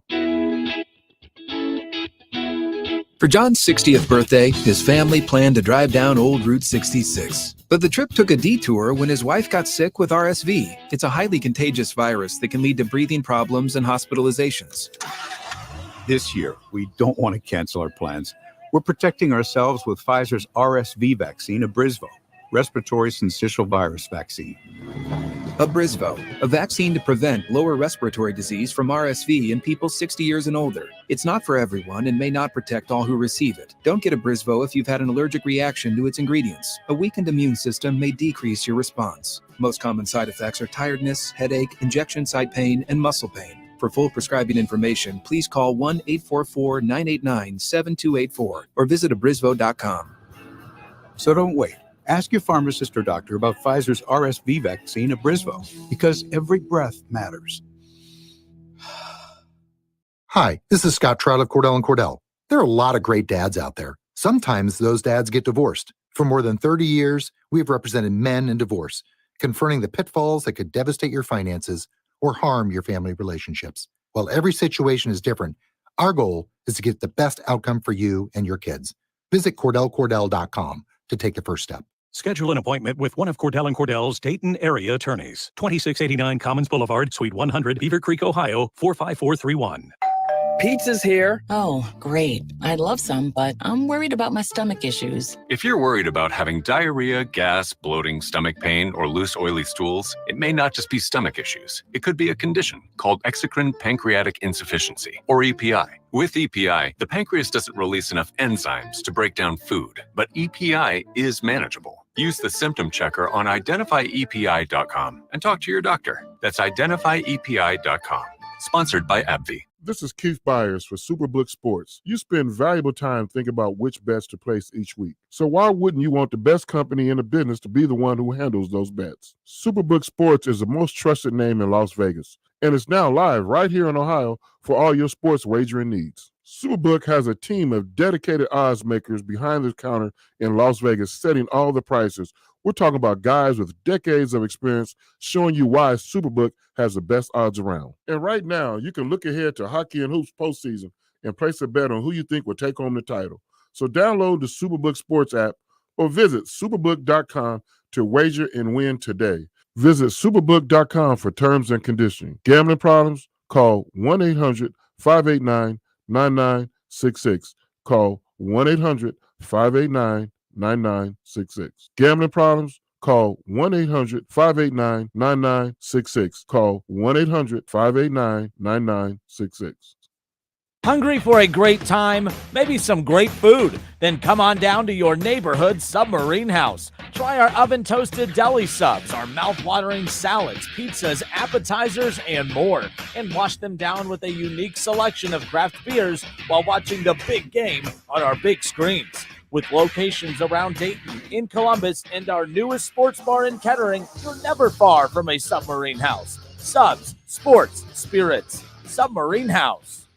Have you heard? Bath Creations has moved to their new location and showroom at 8741 North Kimmel Road in Clayton. This gives you even more opportunity to see the incredible amenities and craftsmanship Bath Creation offers. With Bath Creations, you get a beautiful, modern bathroom that is safe, comfortable, and affordable. Attention first responders, veterans, and active military. Save an additional $500 off your purchase. Visit at 8741 North Kimmel Road in Clayton or online at mybathcreations.com and get a new bath today.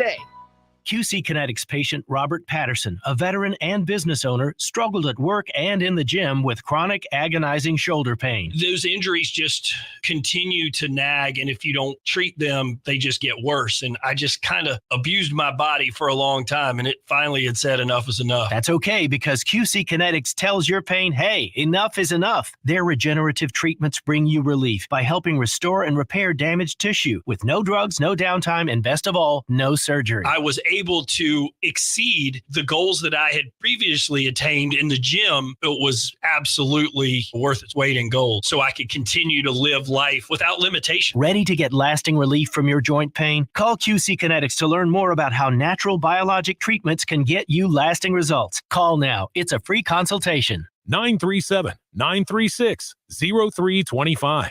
QC Kinetics. 937-936-0325. Save $104 on select sets of 4 no-key-in tires now through February 17th. Only at AAA Tire and Auto Service. Details at AAA.com/mycar. You got a dead body, Inspector.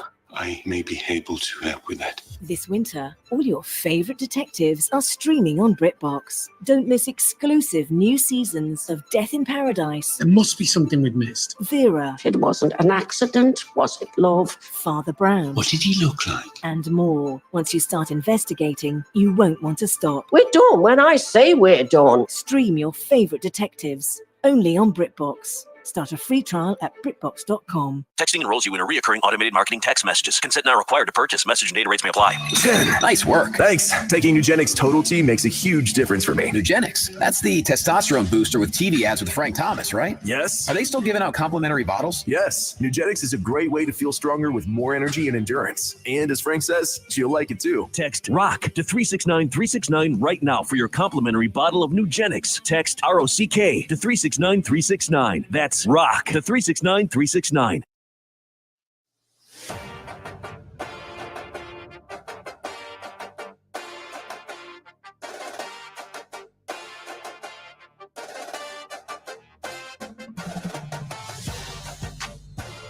All right, and we are back. It's the Kinner and Kev Show here on a Monday. I hope everyone had a great weekend. The NFL season is officially wrapped up, or at least the 2023-24 season has wrapped up. It's officially the off season, though, and again, the NFL, just because the games are done, it doesn't mean that all the talking points and all the headlines and storylines. In fact, that's just about to start heating up, as far as I'm concerned. So you're telling me there's no games on Sunday? No games on Sunday. Okay. No NFL games on Sunday. I guess what the XFL Maybe merger starting with in March, right? But the NFL, is king. And we saw that on full display over the last 2 weeks, the build up to the Super Bowl. And Kansas City Chiefs come out on top 25-22 over the Niners. 3 Super Bowls for Patrick Mahomes in 6 years. He's been to 5 Super Bowls in 6 years. He's won 3 of them. He's won back-to-back. The dominant start to his career has just been something that even if you're not a Chiefs fan, been in awe sitting back just watching it unfold, especially in today's era of football where parity really kind of is built to prevent these types of things. But Keith Byars, Hall of Famer in studio with us here today. Again, the Keith Byars Show every Monday from noon to 1, hanging out with us here post-show, of course. Appreciate you coming in and talking all things Super Bowl. No, thank you. I mean, you mentioned Pat Mahomes. This is a slight mention of his resume. He's 28 years old. And, how many kids grow up and say, by the time I'm 28, I'm going to have 3 Super Bowls rings? That's awesome. Absolutely awesome. I mean, and so when I was some years ago when I was playing NFL, Michael Jordan was playing for the Chicago Bulls, and he had a commercial out. I want to be like Mike. How many people want to be like Pat? How many people want to be like Pat Mahomes right now? I'm sure 31 other NFL starting quarterbacks would like to be Pat Mahomes this morning when they woke up and got out their bed and said, I just won my 3rd Super Bowl championship. That feels pretty good. No doubt about it. In fact, having his career mock-up right here in front of me in 6 seasons, 6 AFC title games. He's been to the AFC title game every year he's been in the league. 4 Super Bowl appearances, 3 Super Bowls, 3 Super Bowl MVPs, 2 NFL MVPs. Wow. He's been in the league 7, but he wasn't a starter that first year. Of course, Alex Correct. Smith and the Chiefs, of course. But since he's taken over as a starter, we've never seen we're not saying he's the best of all time. His career's not done. Yeah, we're yet. far from saying that. It's not the show for that. But what is a fact, there has never been a quarterback that has had a better start to a 6-year career than Patrick Mahomes. Like, everything could even out. They can go on a little flatline lull and be a 9-10 win team and get knocked out in the divisional round over the next 3, 4, 5 years, right? And then he retires, and then big picture, 3 Super Bowls, multiple MVPs, and a great career. But you got to let the rest play out. But the one thing about the start, though, to his career, no quarterback has ever had a better start to their career than this one. This is unbelievable. What's wild, too, about it, Keith, this was the worst roster he's ever played on. This was the worst statistical season he's ever had in the NFL, and he won a Super Bowl.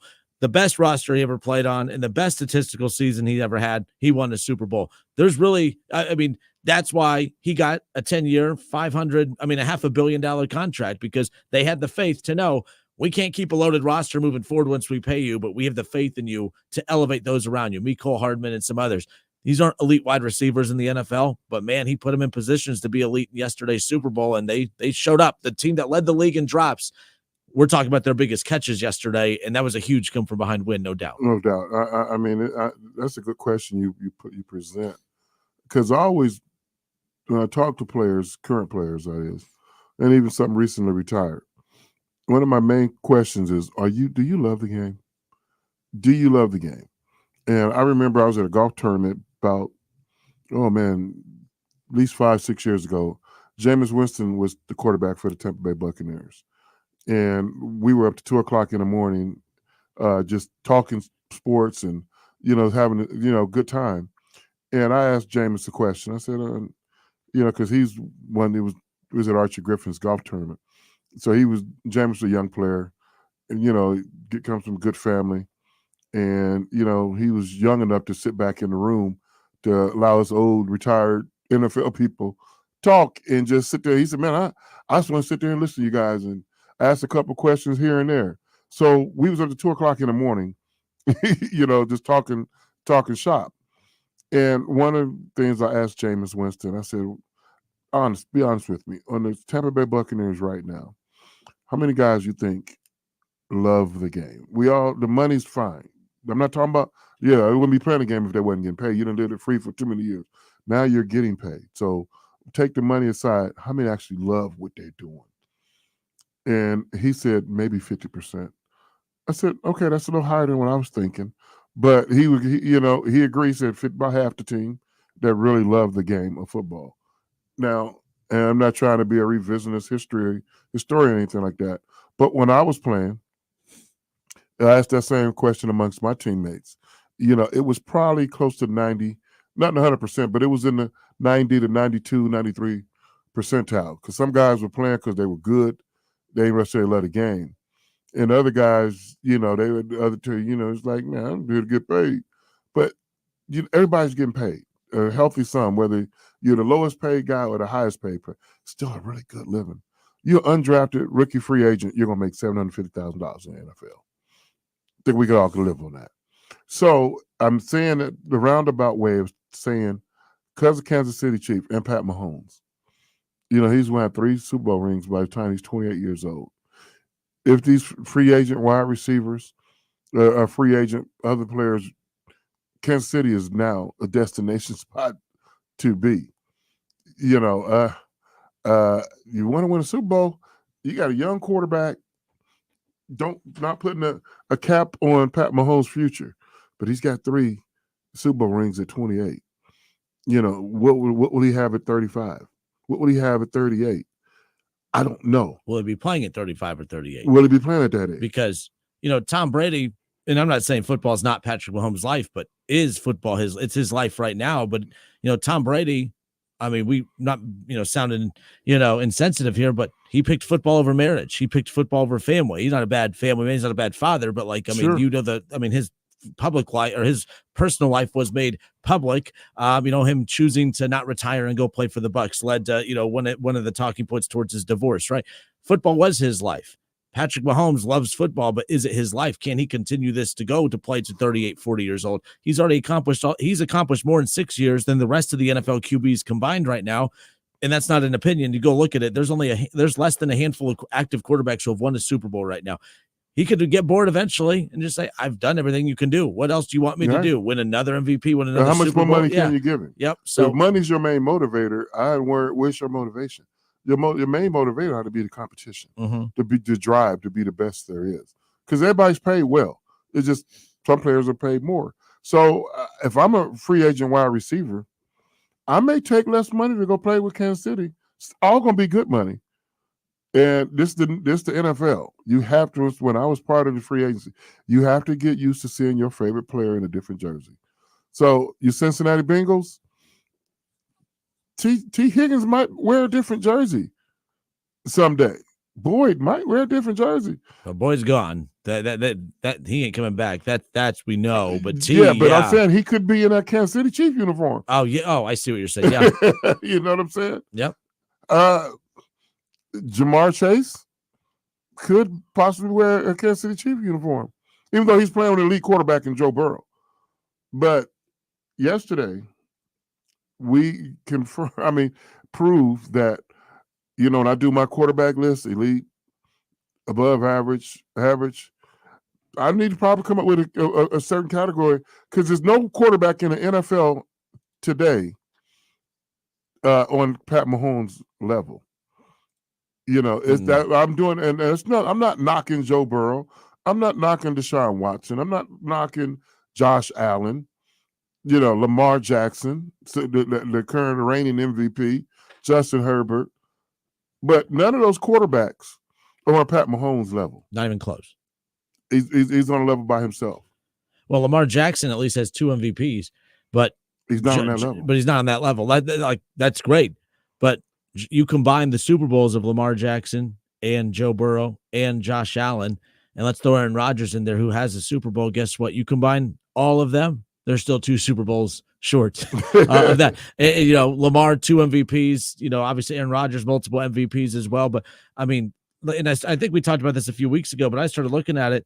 No active quarterback outside of Aaron Rodgers in the AFC and Patrick Mahomes has won a Super Bowl. There's no active quarterback in the AFC outside of those 2 that have won a Super Bowl. In the NFC, I'm sorry, 3, I guess, if Russell Wilson comes back to the AFC. But there's 3 active quarterbacks who have won a Super Bowl. Patrick Mahomes, Aaron Rodgers, Russell Wilson. And we don't know what the status of Russell Wilson is technically, as we sit here right now. But I'm looking at the NFC, there's no quarterback over there. Oh, I'm sorry, 4. There's Matthew Stafford. So 1 active quarterback in the NFC that's won a Super Bowl, 2 in the AFC, and depending what the future of Russell Wilson is for. That's wild to me. And last night we could have saw Brock Purdy be added to that list, and they came up short, obviously. But yeah, the league's built for parity, but it's the same team every year. that's hoisted up this trophy even post Brady era, which is wild. To do a comparison with another sport, Pat Mahomes is Michael Jordan from the standpoint Michael Jordan kept a lot of guys from getting rings.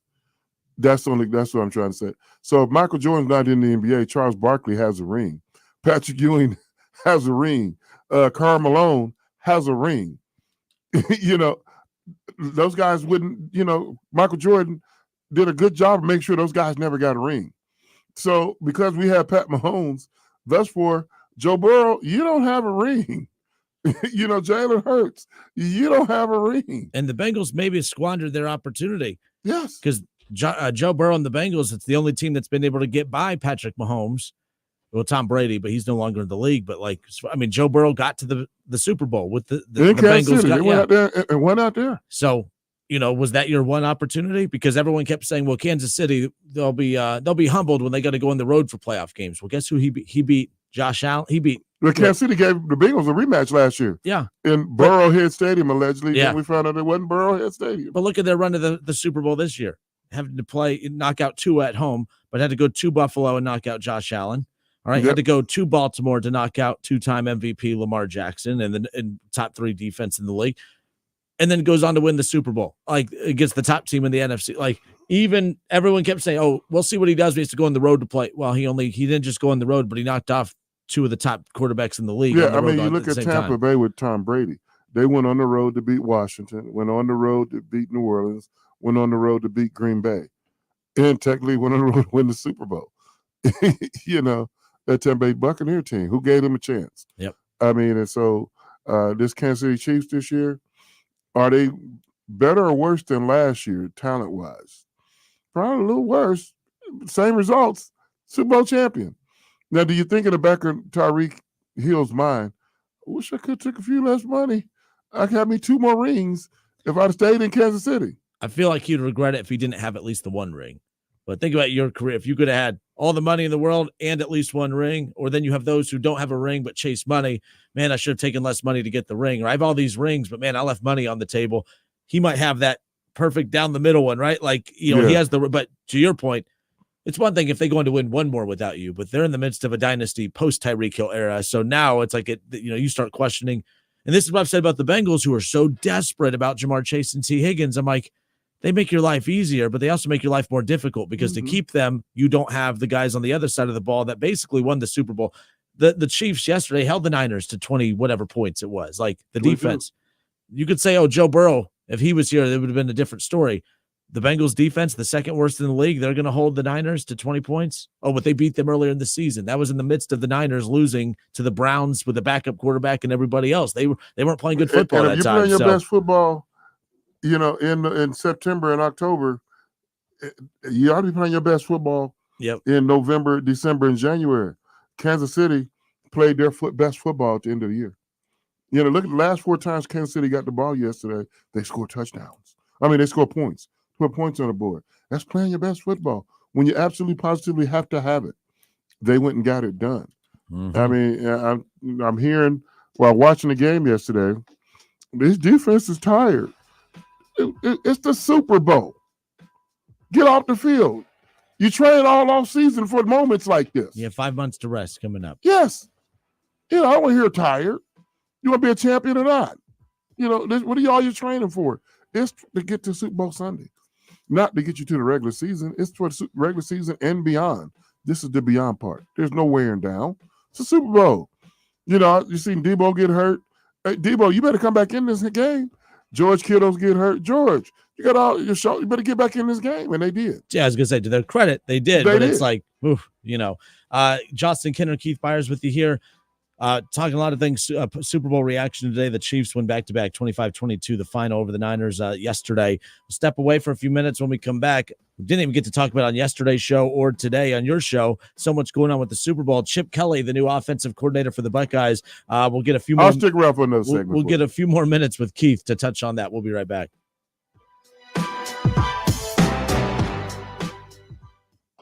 3 little words no parent wants to hear. My tummy hurts. And it always seems to happen at the worst times. Like in the middle of the morning rush, when you still have homework to check and lunches to pack, and of course, you're already late for work. Luckily, there's Pepto Kids. Pepto Kids gummies help relieve occasional stomach upsets, turning those 3 words into these 3 words. I feel better. Bad time for stomach upsets? Good time for Pepto Kids gummies. Fast support for little tummies. These statements have not been evaluated by the Food and Drug Administration. This product is not intended to diagnose, treat, cure, or prevent any disease. For the ones who work hard to ensure their crew can always go the extra mile, and the ones who get in early so everyone can go home on time, there's Grainger, offering professional-grade supplies backed by product experts so you can quickly and easily find what you need.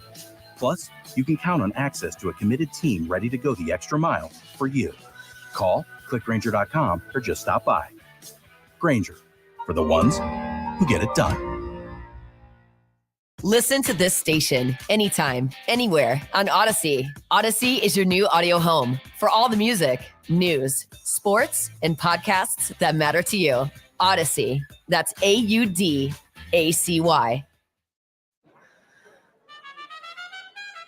Denise has been playing jazz for 40 years. Last concert, one of the musicians fell sick with RSV. Respiratory syncytial virus, or RSV, is a highly contagious virus that can lead to breathing problems. This time, she's choosing to help protect herself with Pfizer's RSV vaccine, Abrysvo. Abrysvo is a vaccine for the prevention of lower respiratory tract disease caused by respiratory syncytial virus, RSV, in adults 60 years of age and older. Abrysvo is not for everyone and may not protect all who receive the vaccine. Don't get Abrysvo if you've had a severe allergic reaction to its ingredients.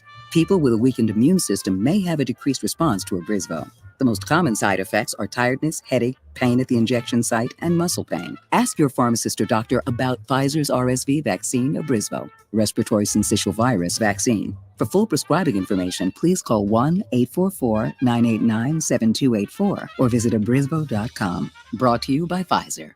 Race to savings on your next project. Right now at Menards. Find your style with Patriot Lighting and give your home an updated look. Patriot Lighting provides the largest in-stock selection of interior lighting with over 350 lights priced under $100. Save big money and visit our lighting showroom today or check out all our lighting options on Menards.com.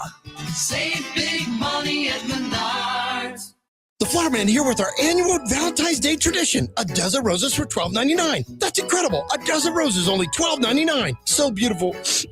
I'm starting to tear up. A dozen roses for Valentine's, only $12.99. Go to flowermanflowers.com. That's flowermanflowers.com. You have empty office space to fill or home office to create. You know what you need. You know what you'd like. But you also have a pretty good idea after you've shopped around the usual places what you need and what you like might not happen. Well, then you haven't been to Charles Larrick's Warehouse Outlet. Nobody has their selection. Nobody has their discounts. And every week, there's something new. If you need office furniture, Larrick's Warehouse Outlet can sell it to you for half the price and below manufacturer's selected prices. Half price and below on hundreds of items. Selection from budget to the best. Really, desks from $50 to $5,000. Filing cabinets from $25 to $500. Before you go anywhere else, do yourself a favor and come to Larrick's Warehouse Outlet. With 25,000 square feet of selection, you're not going to go anywhere else. Larrick's Warehouse Outlet at 23 McOil Avenue, Dayton. Open Monday through Friday, 9 to 6. Larrick's, continuing the tradition.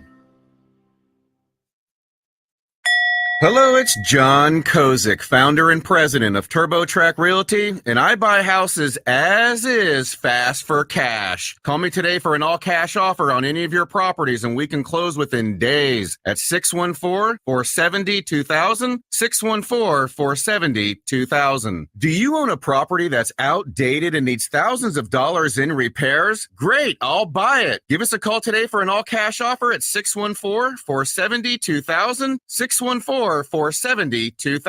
Would it be convenient for you if you could simply take what you wanted and leave the rest behind? Great, I'll buy it. I buy vacant properties, inherited homes, divorce situations, death in the family, apartment buildings, rental portfolios. I even buy my tenant won't pay me the rent houses. Call TurboTrack Realty today for an all-cash offer and speak with one of our friendly staff members at 614-470-2000, 614-470-2000. Strong enough for a Mastiff, gentle enough for a Chihuahua. Invisible Fence brand is more than a fence with hands-on training and exclusive solutions to give your pet more room to run. Learn more at invisiblefence.com.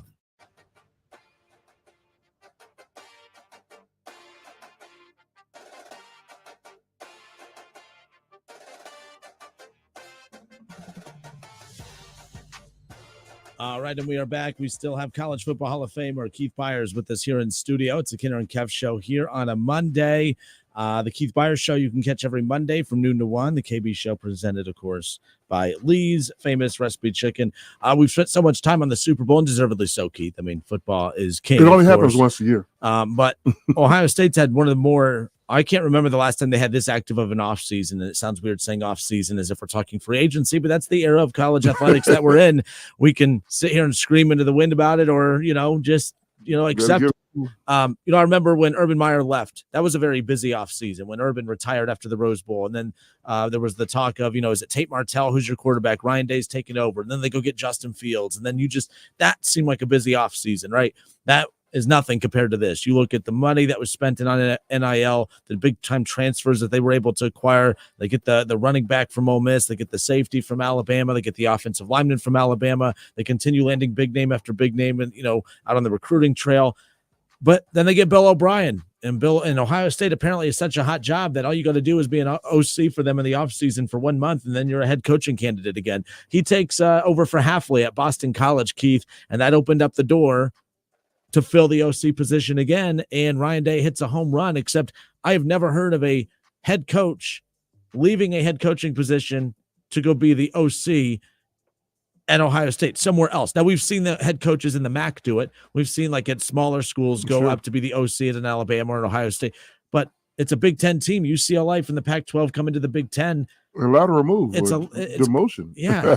He's taking a pay cut nonetheless, but again, a springboard opportunity. Let's not act like he's going to be bleeding scarlet and gray by any means, but definitely a veteran name. How surprised were you when it was announced that Chip Kelly was the Buckeyes' new OC? Well, somewhat surprised. Very surprised. I mean, is Ohio State being Alabama in terms of coaches going to Alabama to rehab their resume to take the next job. I mean, Nick Saban was hiring different guys that was just recently fired or let go for different various reasons, and put them on my staff for a little bit to help them get their next job, whether that be Lane Kiffin, Steve Sarkisian, whatever. He was, Bill O'Brien, he was the resume builder for them. So now that we have Chip Kelly as offense coordinator, I mean, Bill O'Brien, we hardly knew you.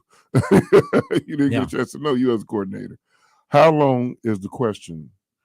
Is Chip Kelly be offense coordinator? Because we need some stability at that position, because now our quarterbacks, they're working with their third offensive coordinator in 3 years. That's not good. You need some continuity at that position.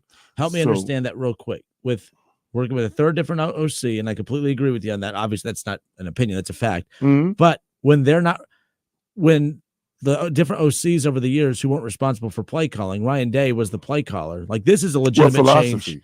So that's what I wanted clarity on there from your take on that, because Ryan Day's still calling the plays. He will not be calling the plays, or at least it was announced he wouldn't be when O'Brien was here. You would have to think Kelly's not leaving UCLA to come hold the clipboard for Ryan Day. He's coming over to call the plays. So, yes, it's Ryan Day's offense just through the play calls of Chip Kelly. But so adjusting to him, you're saying, is obviously going to be a process. Correct. Right. I go back to my NFL days when I was first in the league with the Eagles. My first 4 years, we ran this particular offense. Mm-hmm. And now our fifth year, we get our new offensive coordinator, and we don't necessarily like it, but it's effective, and we're one of the top 5, maybe top 3 offenses in the National Football League. I think number 1 in the NFC. But it was we didn't like the offense. We liked the results, only because we was able to put our I'm a veteran now. We could put our French pastry, our French touch, within it, because we was like, man, these concepts don't add up. But we're gonna put our own little thing. And the offense coordinator didn't always agree with what we were doing, but we could always go to the head coach, and he'd be like, man, y'all better get open. Y'all, do it, handle it. And so we kind of had the big joker over the offense coordinator. He's like, we're gonna take your play, but we're gonna put our spin on it, because this ain't really working. And we had success. Then after my 5th year, the coach gets fired, and now the offense coordinator is the new head coach. So we can't go around him. We got to work with him with the system, the same system, but now we got to do it his way, not our way. And the offense, we didn't make the playoffs that year. And the offense dipped. And we was like, oh, come on, coach. We tried your way. We knew it didn't work. So we were unhappy. Randall Cunningham was not happy in his offense. You're trying to, put a square peg in a round hole. It doesn't fit. And it took us a while. And then I was like, man, offense was never the same. Whereas then I get to Miami, we, different offense coordinator, but we got Dan Marino. And that offense is working. Dan gets hurt. We bring in his backup. And we was like, bruh, only thing you're not Dan Marino, but you got Dan Marino's weapons. We're going to put you in a position to succeed. Scott Mitchell was the quarterback. And he was just dealing the cards because we made it do. We're going to be here. If I ain't here, throw it here. So we worked the offense. We had a great offense. Scott Mitchell parlays that into a big contract with the Detroit Lions. And we was like, hey, y'all got our quarterback, but you didn't get our talent.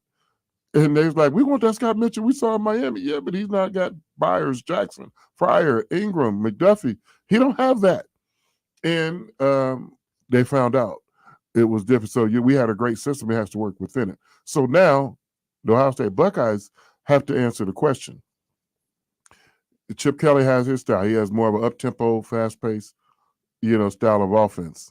And it's the offense is based on getting first downs, keeping the chain moving. When you're going 3 and out in his offense, that's not a very good offense.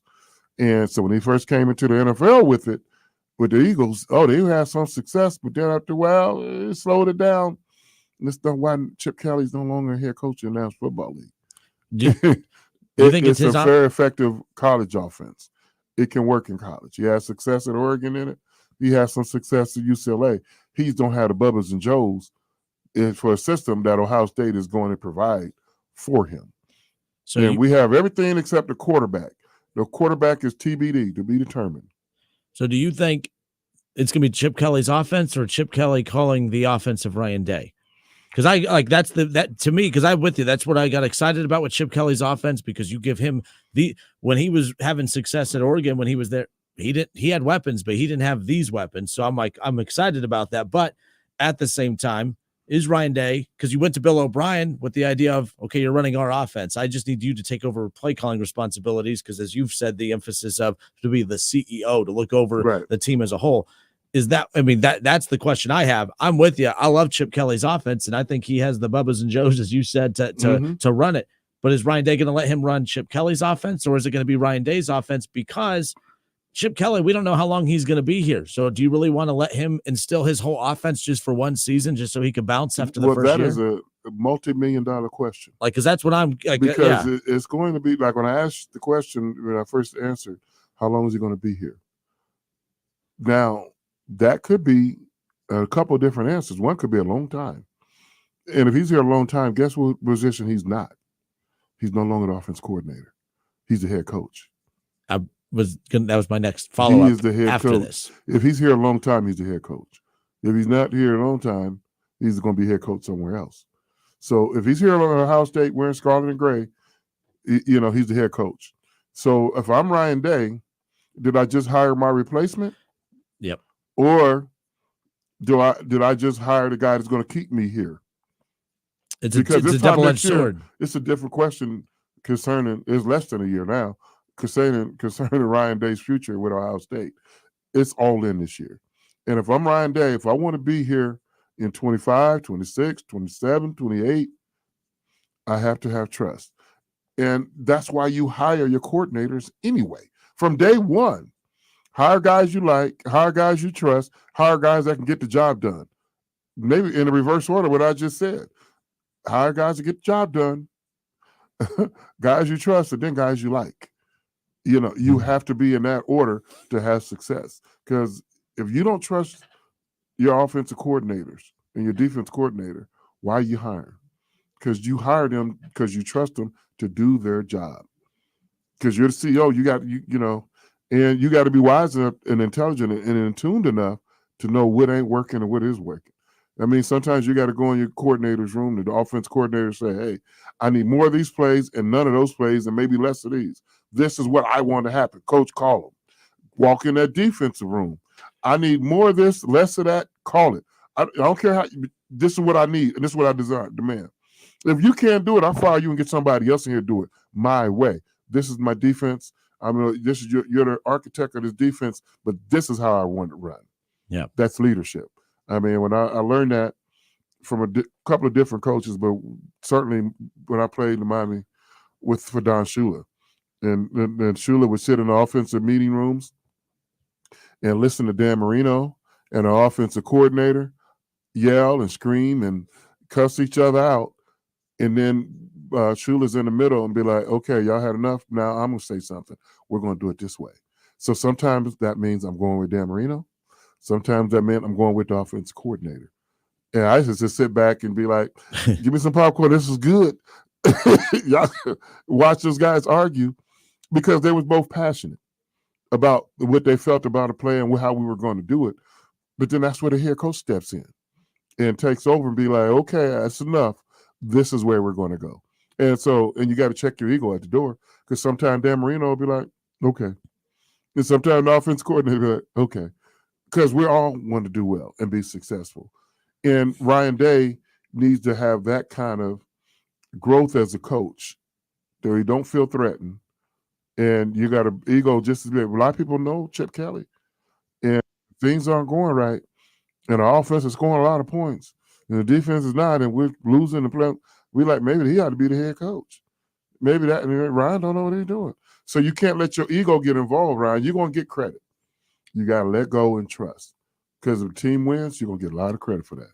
That's one thing I was going to transition to, and I'm glad you brought that up because Bill O'Brien was a safe offensive coordinator hire because I don't think Buckeye fans look at him and say, oh, we want him to be the head coach. But Chip Kelly kind of comes in with a much higher profile than anyone else on this staff right now. Been a head coach. Yeah. And so it's one of those, as far as that, head coach is concerned.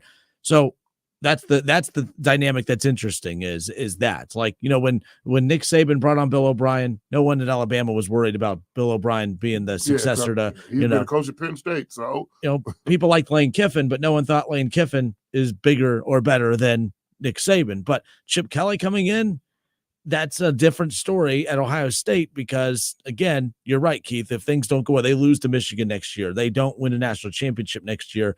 That could be the easy out. So that's what I was going to say. Already in the building. Have you? I mean, you've talked with former teammates, fellow alumni, fellow Buckeyes. Is that the Pepper Johnson just texted me right now? Just called me. I'll call him back later. Is that the concern? Not really concern, but is that the mindset? Is Chip Kelly a potential future head coach for the Buckeyes? If things don't, we hope not. I would be remiss to say he's not. We hope not. We hope we got our coach for the next 10 to 15, 20 years. That when you take the Ohio State job as a football coach, that's your last job. You thinking I'm going to be this guy until I retire. You don't take Ohio State's job thinking I'm going to be doing something else in 3 to 5 years. I'm here for the long haul. This is a final destination spot, and there's not very many of them. Ohio State's a final destination spot. Alabama is a final destination spot. Notre Dame should be a final destination spot, and the team up north should be, unless you got a quirky coach like the one that just left, should be a final destination spot. Texas should be a final destination spot. But outside of those 5 schools, I don't think there is any. Everybody else is looking for the next job. Even Dabo, if he's listening, in Clemson, they just told you in Alabama, we don't want you. Otherwise, literally, he'd have been trying to go to Alabama. He'd have left Clemson in a heartbeat. All right, Justin Kinner, Keith Byars with you here on 1410 ESPN Radio. You can catch the Keith Byars Show every Monday from noon to 1, and the show presented by Lee's Famous Recipe Chicken. KB, appreciate you hanging out in studio for a little bit. But yeah, I thought we meant to talk to you yesterday on the Sunday show about Kelly. Didn't have time. Your show today, obviously full recap of the Super Bowl, but definitely an interesting hire. Yeah, but Kev Nash, enjoy Vegas for us, Kev. We still love you. Yeah, he's doing just fine. He'll be back on Thursday. For those of you out there clamoring to get him back, he'll be back on Thursday. I promise you that much. So, all right, that wraps it up for KB's visit here. We appreciate you. Appreciate you. All right, we'll be right back. It's the Kinner and Kev Show, Dayton's ESPN Radio, 1410 Wing AM.